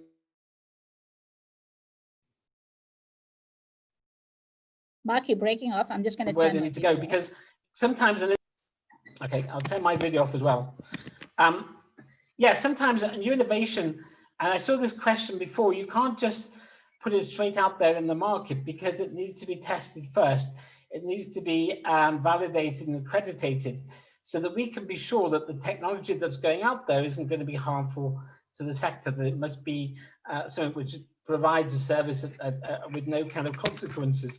So we invite these guys into the department. We bring a team of people around to interrogate, to question, to see what is required going forward, and then we give guidance as to where they should go for the next step. And in many cases, the recommendation is to go to the Water Research Commission with the WADA program, where a new innovation can then go through a step-by-step process to try and gain accreditation. Sometimes we guide them towards the SABS, for example, or DST, to actually go to the next level. But only once they're ready and fit to actually go in the market as a business, then we can upload them onto the Technical Knowledge Center. What we are developing at the moment is a revision to the Technical Knowledge Center, where we want to include these innovations and kind of give some ideas of the kind of new innovations that are coming in, but not in a way that somebody could go and steal the idea and market it themselves.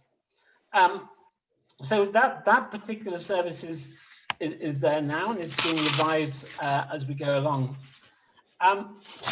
The other thing I wanted to mention was the Sustainable Development Goals, because we are mandated to implement SDG 6, for which there's 8 targets and 11 indicators, each of which are connected to the various projects and programs in the National Water and Sanitation Master Plan.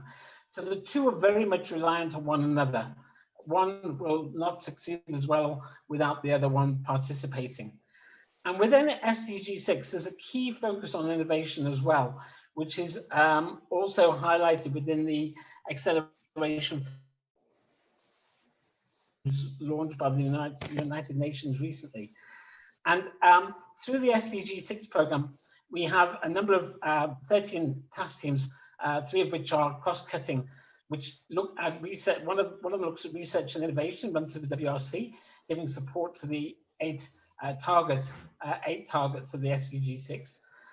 We've also got the Water and Sanitation Sector Leadership Group, which also have a focus on innovation, not just about technology, but innovation solutions.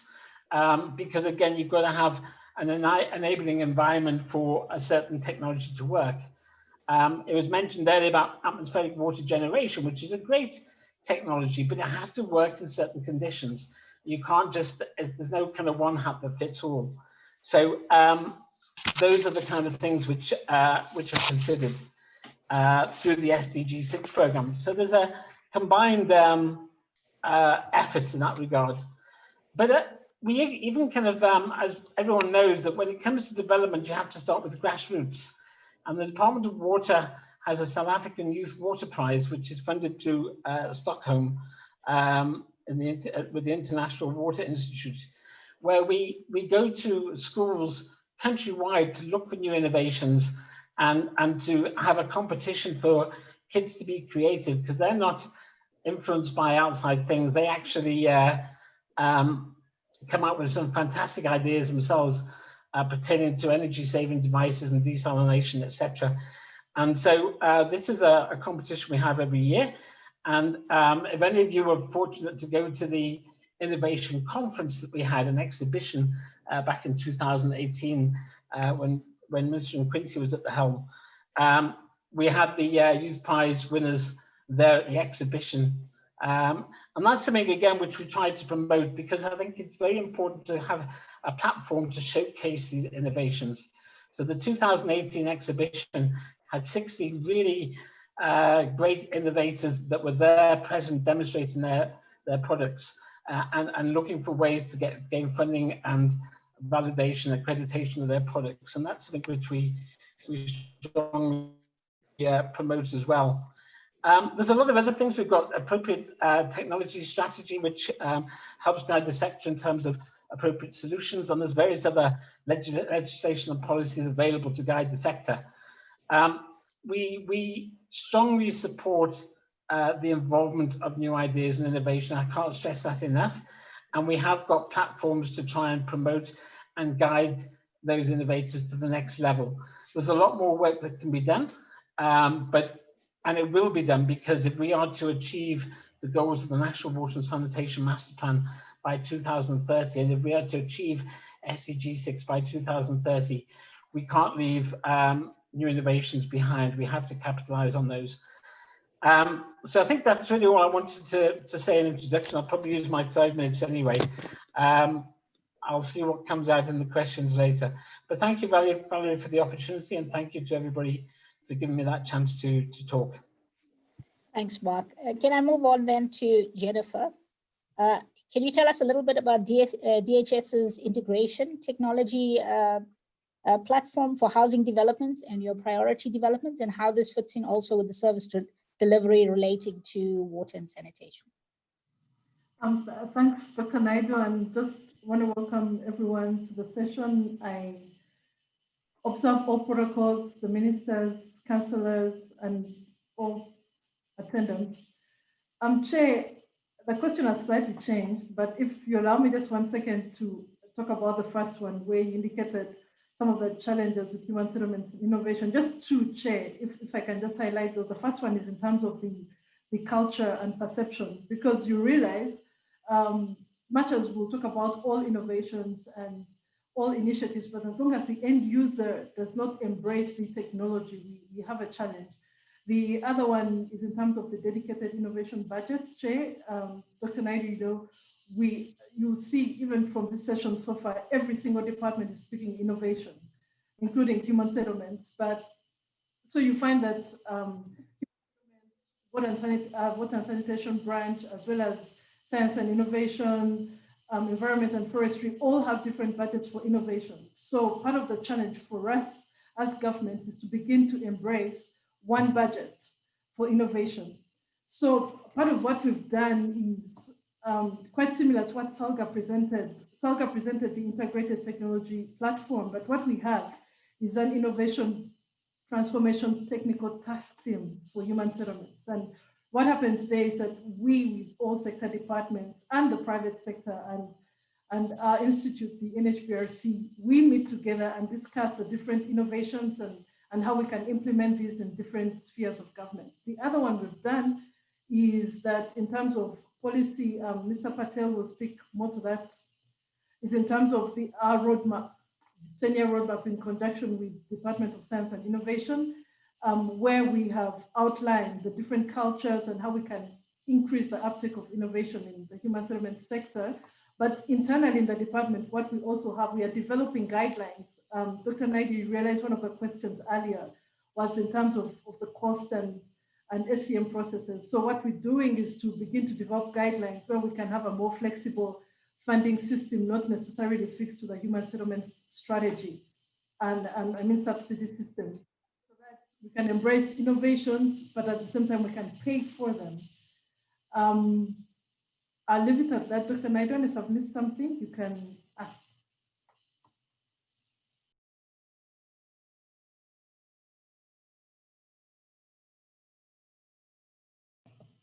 Dr. Naidon, Valerie, you're on mute.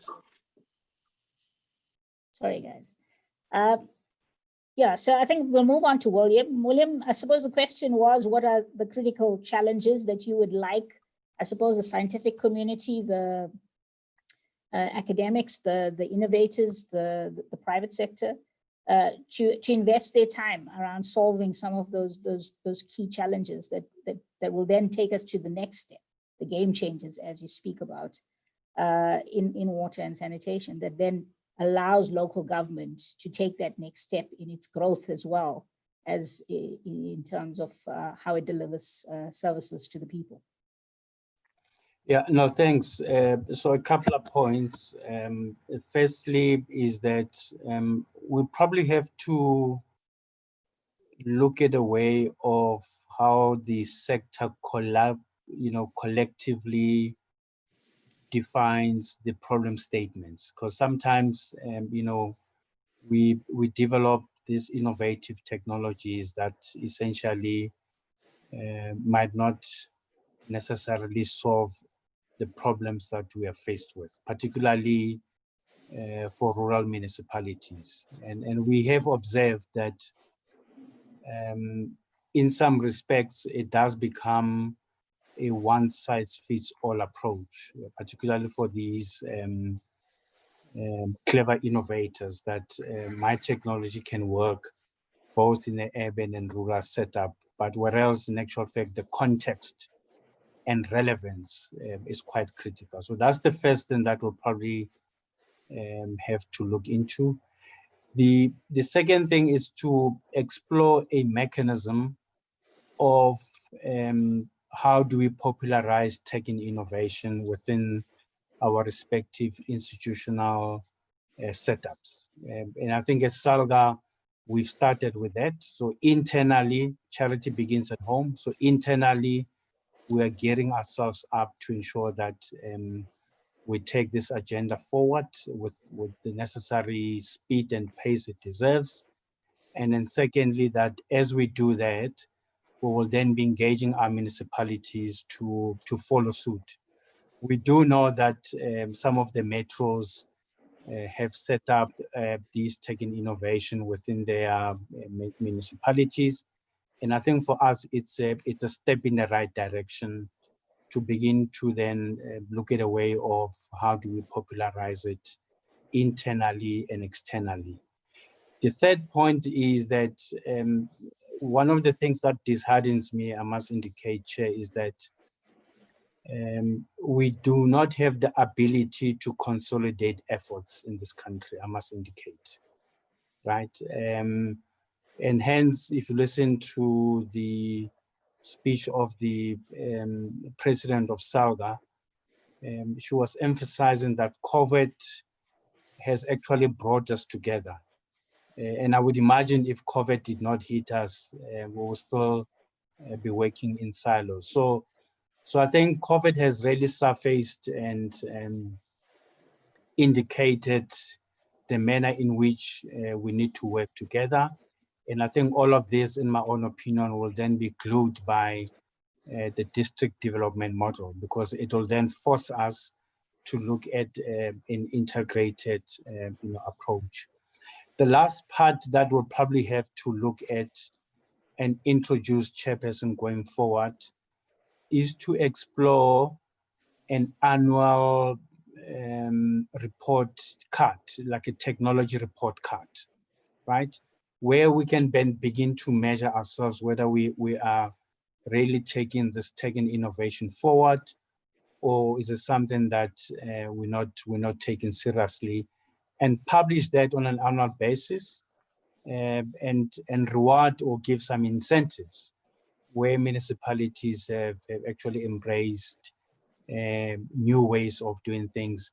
And I think if we move into that direction, we should be able to emerge victorious in some of the endeavors we wish to achieve. Thank you, Chair. Thanks, William. I'll now move on to Imran Patel, who's the DDG in the Department of Science and Innovation. Now, Imran, I think you're about to launch, I hope, the decadal plan.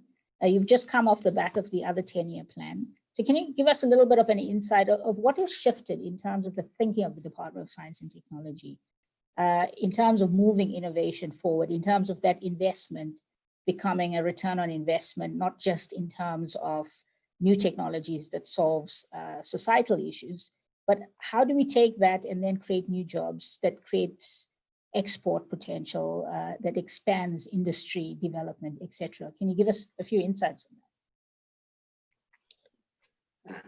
Thanks, Valerie, and good afternoon to all of the participants. I'm glad to be at this engagement. Just a background around the decadal plan and the white paper. We revised our white paper on science, technology, and innovation. And this time, unlike the 1996 white paper on science and technology, the innovation was an explicit part of the white paper focus. And the reason for revising the white paper is a couple of. One, that institutionally there had been quite a bit of changes over the last 20 years. Based on the original 1996 white paper, we developed the 10-year innovation plan, which proposed a number of important institutional additions to the national system of innovation, for example, the Technology Innovation Agency, LIPMO, etc. But also in addition to that, we kind of learned by doing, establishing vehicles such as WADA, etc. So we had a very different institutional and other landscape as we had in 1996. And then second key reason for the focus on or the need for a new white paper was the fact that significant developments have happened over the last 20 years in terms of technology, a big focus on convergence of different types of technologies, the rise of digital technologies in a big way, new approaches, not just innovation, but a new way of thinking about areas for technology focus, for example, the circular economy concept, etc. And then we had a set of targets like the SDGs, etc. So that in fact forced us to rethink what is it, not necessarily rethink, but identify how is it that we take the innovation agenda to the next stage. And so we then developed this, the new white paper for science, technology, and innovation. And part of that was a much more greater focus on innovation as a social process, not just as technology. So I'm glad that this workshop has disaggregated that and has not linked the concept of technology to innovation in a way that is done. It's the forum on technology and innovation, not technological innovation. Because in a sense, where we need to take things forward to is see things in what we call a socio-technical system. It's not just the technology. The technology exists in this particular social environment, and particularly in the sector that we're dealing with. It's unlike an iPad where you can box it and ship it and you send it through with a set of instructions and people switch it on. The kind of technologies we're talking about, and William made the comment here, you need to think about local conditions. So you need to combine the technology with a whole range of other aspects. How people engage with the technology, the maintenance of the technology, the scale, etc. So we need to take a much more socio-technical approach to technologies and ensure that in taking a socio-technical approach to the innovation, we look at all dimensions around getting that technology and related innovations. Because some of them, if you just think about things like Uber, etc., the real innovation is in the business model. So we need to think about these business models as well. The innovations that has been happening in the water sector, social franchising, public-private partnerships, approaches, the way we finance the way we do things. So it requires quite a holistic innovation agenda. So the focus of the new decadal plan then is much more on the case that you have a well-established DSI now that has put in place some of the important building blocks. And that's why I'm glad we work very closely with our partners in human settlements and water and sanitation. But what we need to do is to look at collectively between the science and technology and the agenda and the sector department, how is it that you create innovation for impact? And it's not just innovation for innovation's sake, because I want to kind of leave my concluding there. I think at the moment we've seen this in the COVID-19. At times, innovation can be inappropriate in some ways. So it needs to be appropriate, it needs to be customized, and then we need to make sure that the building blocks around that innovation, whether it's the skills, the institutional arrangements, the maintenance, etc., happens. And that can't happen by a science and technology department on its own. It has to happen in partnership, but our roles and responsibilities are clear in terms of building the kind of capabilities that are required to take it forward. So we have in the past focused a lot more effort to demonstrate how innovations can get to market. Increasingly, what we need to do is those are the spaces in which other government departments can play a much more greater role, and in fact will have much more greater impact because they're not outsiders, they come in insiders. But then to have that very close relationship between the sector department and the Department of Science and Innovation so that it's mutually reinforcing. The demand is influencing the supply and the other way around. So in a sense, the whole intention with the decadal plan is not to develop a decadal plan for the Department of Science and Innovation, but to develop a decadal plan on science, technology, and innovation that goes to the core of our key challenges. And for me, water is the top, one of the top ones. And then to make sure that, like you have done, there's elements that needs to come through from human settlements, there's elements that needs to be coming from cooperative government, the water and sanitation, science and technology, and sometimes water interfaces with other things like Department of Communications and Digital Technologies, if you're talking about smart infrastructure. So we have the kind of innovation compact that allows us to have a mission focus. We're aiming for something and the different players come on board. So that's part of the intention about where we're going to, so that we can then strengthen and know which of our instruments, which of our programs, which of our research initiatives we need to strengthen, which are those that are no longer required, et cetera, et cetera. So that's the intention with the decadal plan. We will be consulting, and we hope that in finalizing that we would be able to secure the support of other government departments to say, we're willing to come through with this if the DSI comes through with that, so that we develop this innovation compact that I speak about. Thank you. Thank you, Imran. So I'll move on to Prof. Buckley now. Prof. Buckley, as I said, you've got a unique position in the sense that you've been doing innovation for many years. Not only have you adapted to innovations, you've developed some. What do you think we need to do in order to make sure that innovation gets not only to the municipality, but to the customer? So what do you think is the rethink from the academic side? But also, what are these big challenges do you think that we now need to invest in maybe in a more focused way, a sort of a redesign around some of our key focal areas, as opposed to academia sort of working on, sometimes we talk about pet projects. Can you give us some of your insights around that? Thank you, Chair. Thank you very much. What I think is very important is that we have a mindset move from innovation to implementation. We far too often think of a project, it might have an endpoint being a dissertation or a paper or one or two papers, and that's the end of it. That's not even the beginning. We've got to go through from pilots to programs. It means co-developing whatever this innovation is with the communities who are going to use it, whether those communities are physical communities or different sorts of industries. And it has to be done too with the local authority, because it's not going to be done in a vacuum. So what we're looking at is something which is transdisciplinary. We've broken down silos between, even within local government or the university, the silos between science and the human sciences, the natural sciences. We've got to break those down and say, what is the problem? Let us all work together on the problem to come up with a solution which is going to be acceptable. And of course, this must be done in a nimble way. Problems don't wait for a solution. They fester, they become worse, and people suffer because of the lack of speed. Secondly, it must be evidence-based. That no one's going to accept something if they haven't been able to experience it.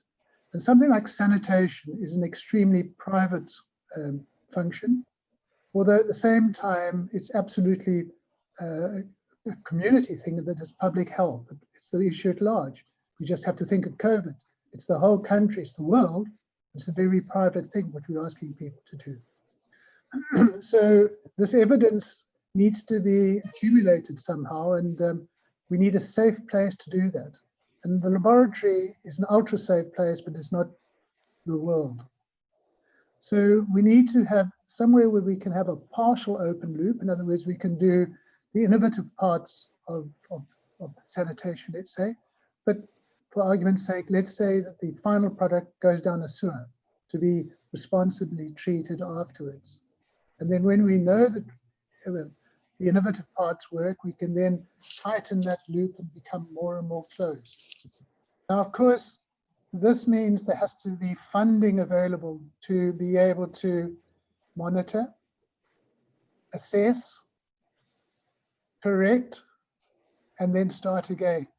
Otherwise, you just have a failed first effort and everyone says, well, we could have done it if we'd have thought better than if. And finally, of course, all this needs to be done in an ethical way. And I think this is where at times ethics tends to get left behind in the rush to try and do something.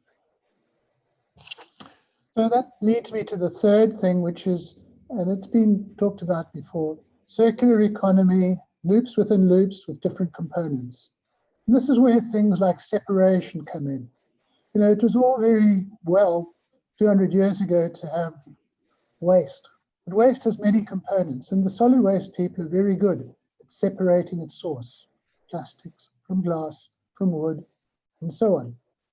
And so we've got to think about separation, be it at a factory with the different types of effluents, or be it in the home. Once again, with different effluents. We've got clean water, we've got grey water. We've got a whole spectrum of water, black water, yellow water, green water, grey water. So if that separation is done at source and it's treated or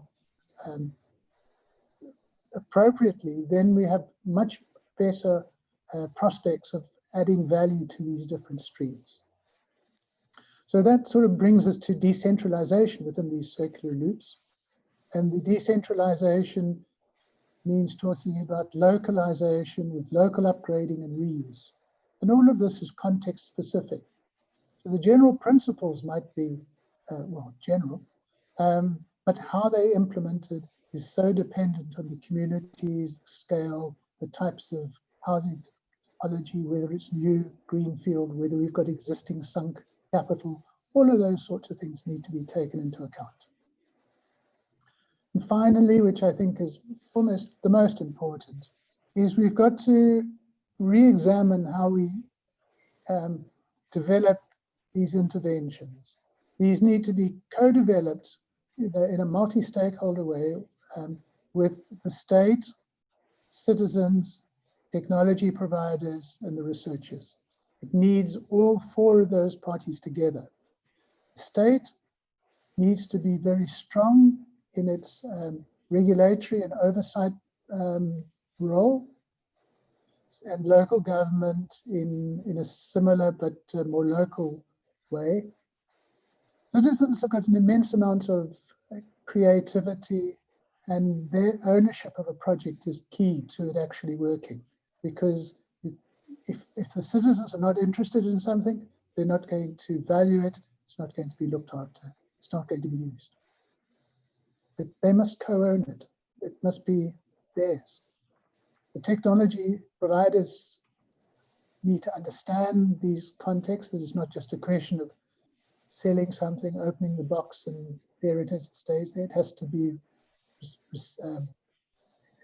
responsive to how people view the technology and what changes should be made. And finally, the researchers need to be there at every stage. And the researchers are, once again, multidisciplinary, transdisciplinary people. You have different people looking at different parts of it, be it science, be it development studies, sociology, and engineering. So those are really bringing it all together so that we're going to get a nimble, responsive innovation, which is going to address some of the critical issues of society. Thanks. Thanks, Chris. I'm just aware of the time. So I think what I'm going to do is, so Mark, to some extent, you spoke about all the things the department's doing, but I suppose maybe just to let you think a little bit before I ask the question that goes around to all the panelists before we end. But how do you work with other departments? How do you work with other sectors? How do you work with all the different national system of innovation partners, while you're rolling out all of these different components? And I think the same thing then for Jennifer, Dr. Marembe, is you mentioned a lot of really good stuff that the Department of Human Settlements is doing. How are you then working from a collaborative way across sectors, across departments, in order to make sure that you bring the right solutions and bring the right set of people, and you pick up that pace around the scale up? And then from Salga's perspective, William, just based on what is being said, what else do we need to do in this Tech and Innovation Forum now to just shore up that we're getting this collaborative platform going, as you spoke about, having that one vision, setting this culture in place in order that we consolidate efforts? How would you actually imagine that going forward? I think from Imran, from your side, you spoke what you'd like to see. You spoke also how you want to work with the departments. You said you've experimented on a few things. Based on that experimentation, which kind of model? Is it the model around the grand challenge, like how we're doing with sanitation, that you think is the way forward? Or what are the sort of cluster of different models that you think we need to use as we work together? Focus efforts, focus budget, focus resources, and have the municipalities who are the adopters of this technology open up spaces, create these de-risking zones, so to speak, in order that we're able to realize the end product. And I think, Chris, from your side, as an academic, I mean, what do you think is required, and where do you think academia could come in around that entire innovation value chain in order to provide support so that we're able to realize this reimagined space of collaboration? So I'm going to start with Mark. Thank you, Valerie, and thanks for the question. Look, there's always been a degree of interaction between the departments on different forums as we've gone through the process, and particularly, obviously, with like Department of Education and Health, where there's water and sanitation requirements, and obviously through COGS as well.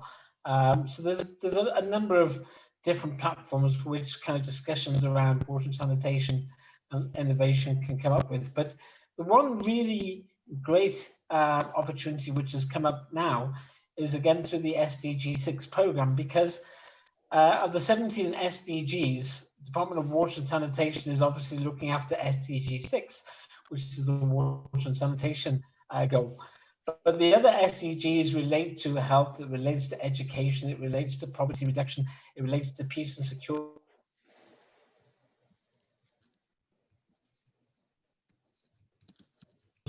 And when you look at those other 16 SDGs, and through the Water Research Commission, there's been a process of interlinkages between the different SDGs to try and see how best the department can support those SDGs headed by other government departments in terms of their water and sanitation needs. And again, when it comes to innovation, their challenges are unique. Some of them are there for the first time, some of them are repetitive, but we have to bring the creative juices to the table to try and find a solution to their specific challenge and then to contribute towards them achieving their own specific SDG goal. So I think that's all I need to say there. Thanks, Mark. Jennifer?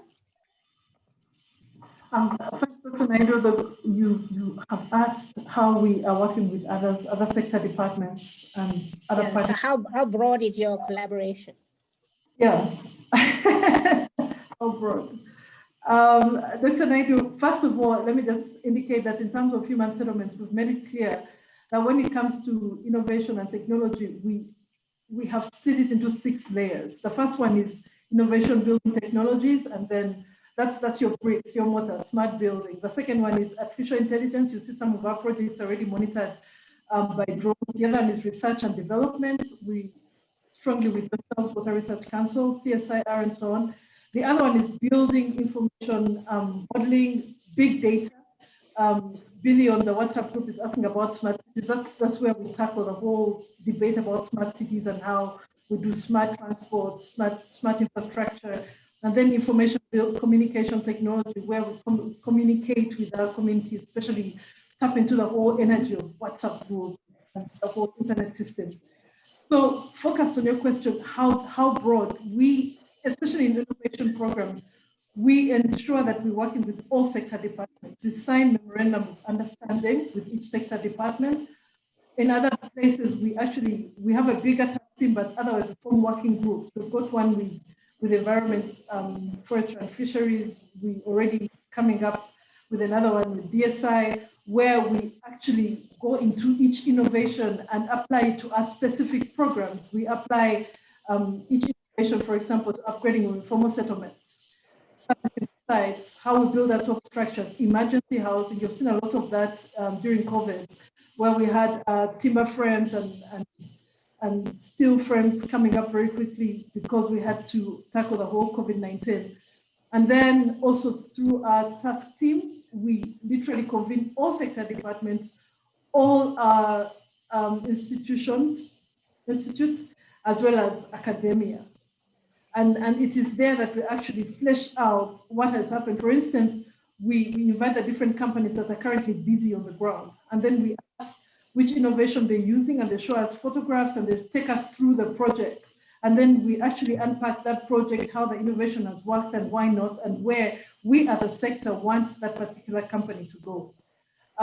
Lastly,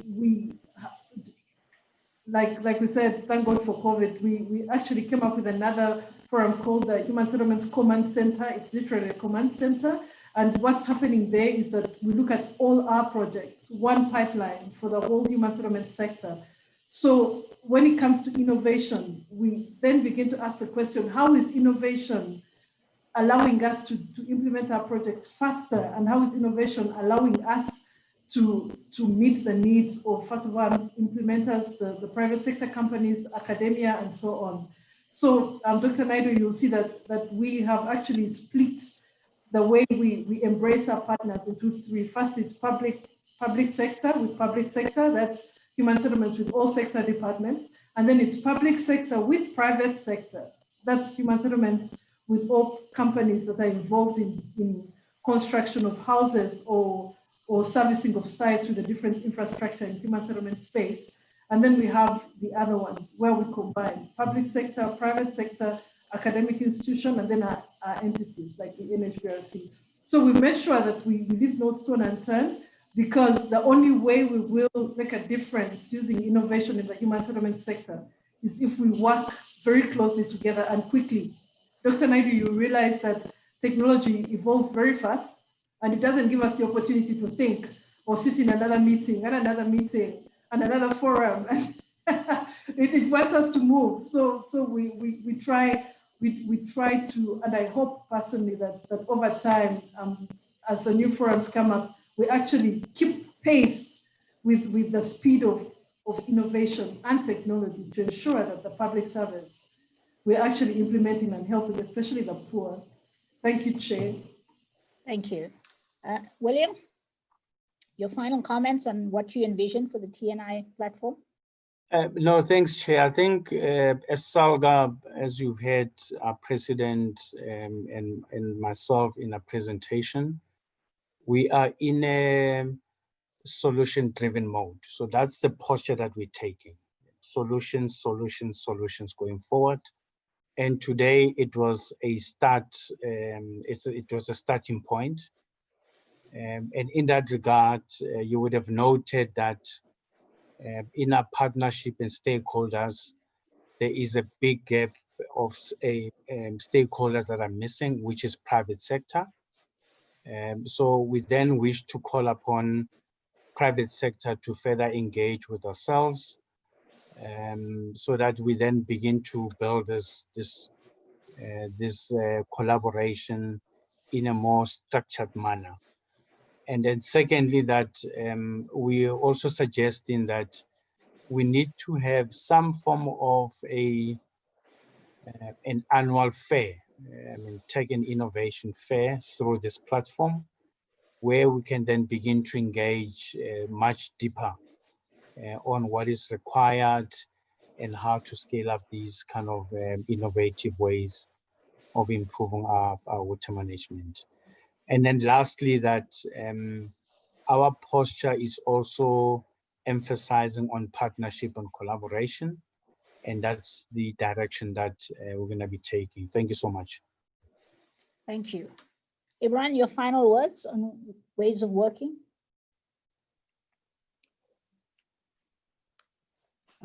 Thanks, Valerie. Just this eternal problem of cooperation and coordination, I think is one that is something that is not completely solvable.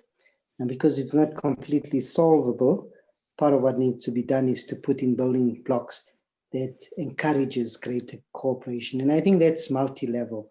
The first is, I think it's a cooperation mindset. And I think as William said earlier, I mean, COVID forced us to do this.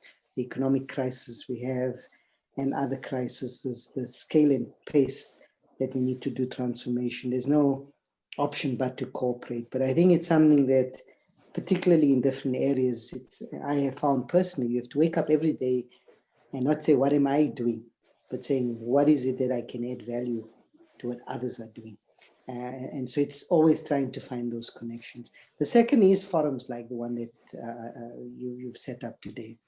Salga and WRC coming together, ensuring that the governance and management arrangements spread the information, in a sense, more people are aware of, and for us to combine efforts to those things that are working in. I still find too many efforts at recreating what has already been created, just simply because you're not there at the start of the project. And I have taken the line to say, if it means us completely giving up some things and saying it now belongs to someone else, we should do that, because we can't create new things because something's not working. If it has relatively good value, we need to restructure it and reorganize it. So even with the platforms that we set up, WADA, it doesn't have to be DSIs. It can be taken over, funded differently, governed differently. It's not a problem. But let's make sure that at the grassroots where we have capability, that we're building that capability. And then finally, I think one of the key areas that's really going to accelerate this cooperation, I think, is the district development model. Because in the past, there were many efforts where things are connected, but they were not coming together in a spatially based way, particularly around service delivery. And so I see some of those changes that are happening at the broader institution in the way that government organizes makes sense. And then obviously the last point is that government needs to also understand, and this is the part of social compacting, which I think we accept, that we only one player in a big mix. The NGO sector, the non-profit sectors, the civil society sector, the private sector of all types, established players and new players are there, and they're dynamic. And this gap that exists between government and these other social actors, which is being driven at the level of the cabinet and the president, I think needs to continue. We need to be able to say that's our combined vision, not just the vision of government or the vision of social actors. And then I think things at different levels, because this coordination happens at different levels come together. So I think we have some of the experience we've learned around some of this, how you use money effectively. And I think we need to just reflect on what has worked and what is it that we can build on and grow. And I think some of the stuff that WRC has done, like the WADA program, this forum, etc., are part of what we can build on. Thanks. Thank you. Chris, your final comments before we close up? Thank you. Thank you, Chair. Traditionally, we've always had a lot of technical collaboration with international partners. And we pivoted from industrial water management to urban water management about 20 years ago. And that meant re-establishing new partnerships and new ways of working. And we started off with a partnership with eThekwini Water and Sanitation locally. And then that expanded relatively quickly to the whole municipality as closed loop systems cross municipal units. And it's not just a water and sanitation area of concern. It might be agroecology, parks and gardens, stormwater and drainage, so on, housing. And of course, then they don't see things as discipline type problems, they have problems. And so that necessitated finding partners within the university, as we was considered a gateway into the university. So that meant that we partnered with anyone that was necessary to assist us in meeting the problem as specified by the municipality. And slowly that widened to the other universities in the city. So currently we've even gone a little bit broader than that, and we're negotiating partnerships with Mzanduzi Municipality, Mgeni Water, and most recently Salga. So these are all things in the pipeline. There's nothing there yet, but we hope that that's going to open up a whole new range of opportunities and interactions. And finally, universities and other localities. We realize the limitations. We're a small group. We understand the local context. We don't understand the context even of Cape Town, never mind further afield. So we would rather work with organizations in those cities or those regions that understand things locally. Those are the organizations where their graduates are going to work for the municipality there, or the government departments. They're far better suited for on the ground work there. But we can work with them and share ideas and learn with them from them. So that's really how we really trying hard to work wider and more inclusive all the time. Of course, and I didn't mention it, of course, the communities where we're working, they are a key partner in all of this. Thank you.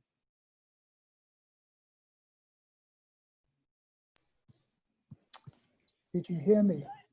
Yeah, sorry, Chris. I was looking at some of the questions to see whether we dealt with some of the issues that were on the chat line. So I think to some extent, I mean, Mark did cover how the fact that SDG 6 is, for example, looks at also working with other sector partners, etc. And I think to some extent, there is an appreciation of the value of a platform like this. So bearing in mind the time, I'm just going to ask, is there anyone with a burning question for the panel before we close the session? I think it's been a really interesting one, but I'm just going to check to see if there's a hand up.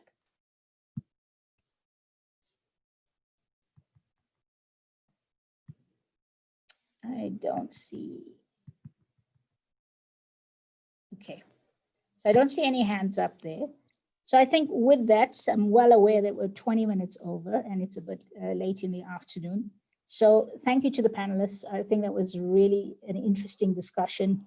And I hope the takeaway from this is how do we continue to work together going forward and hopefully use this platform as the starting point as well. It can grow, it can, I suppose, reimagine itself continuously towards the right kind of purpose of what we're trying to drive. So thank you to all panelists. Thank you for your comments. I'll hand over to Mamos.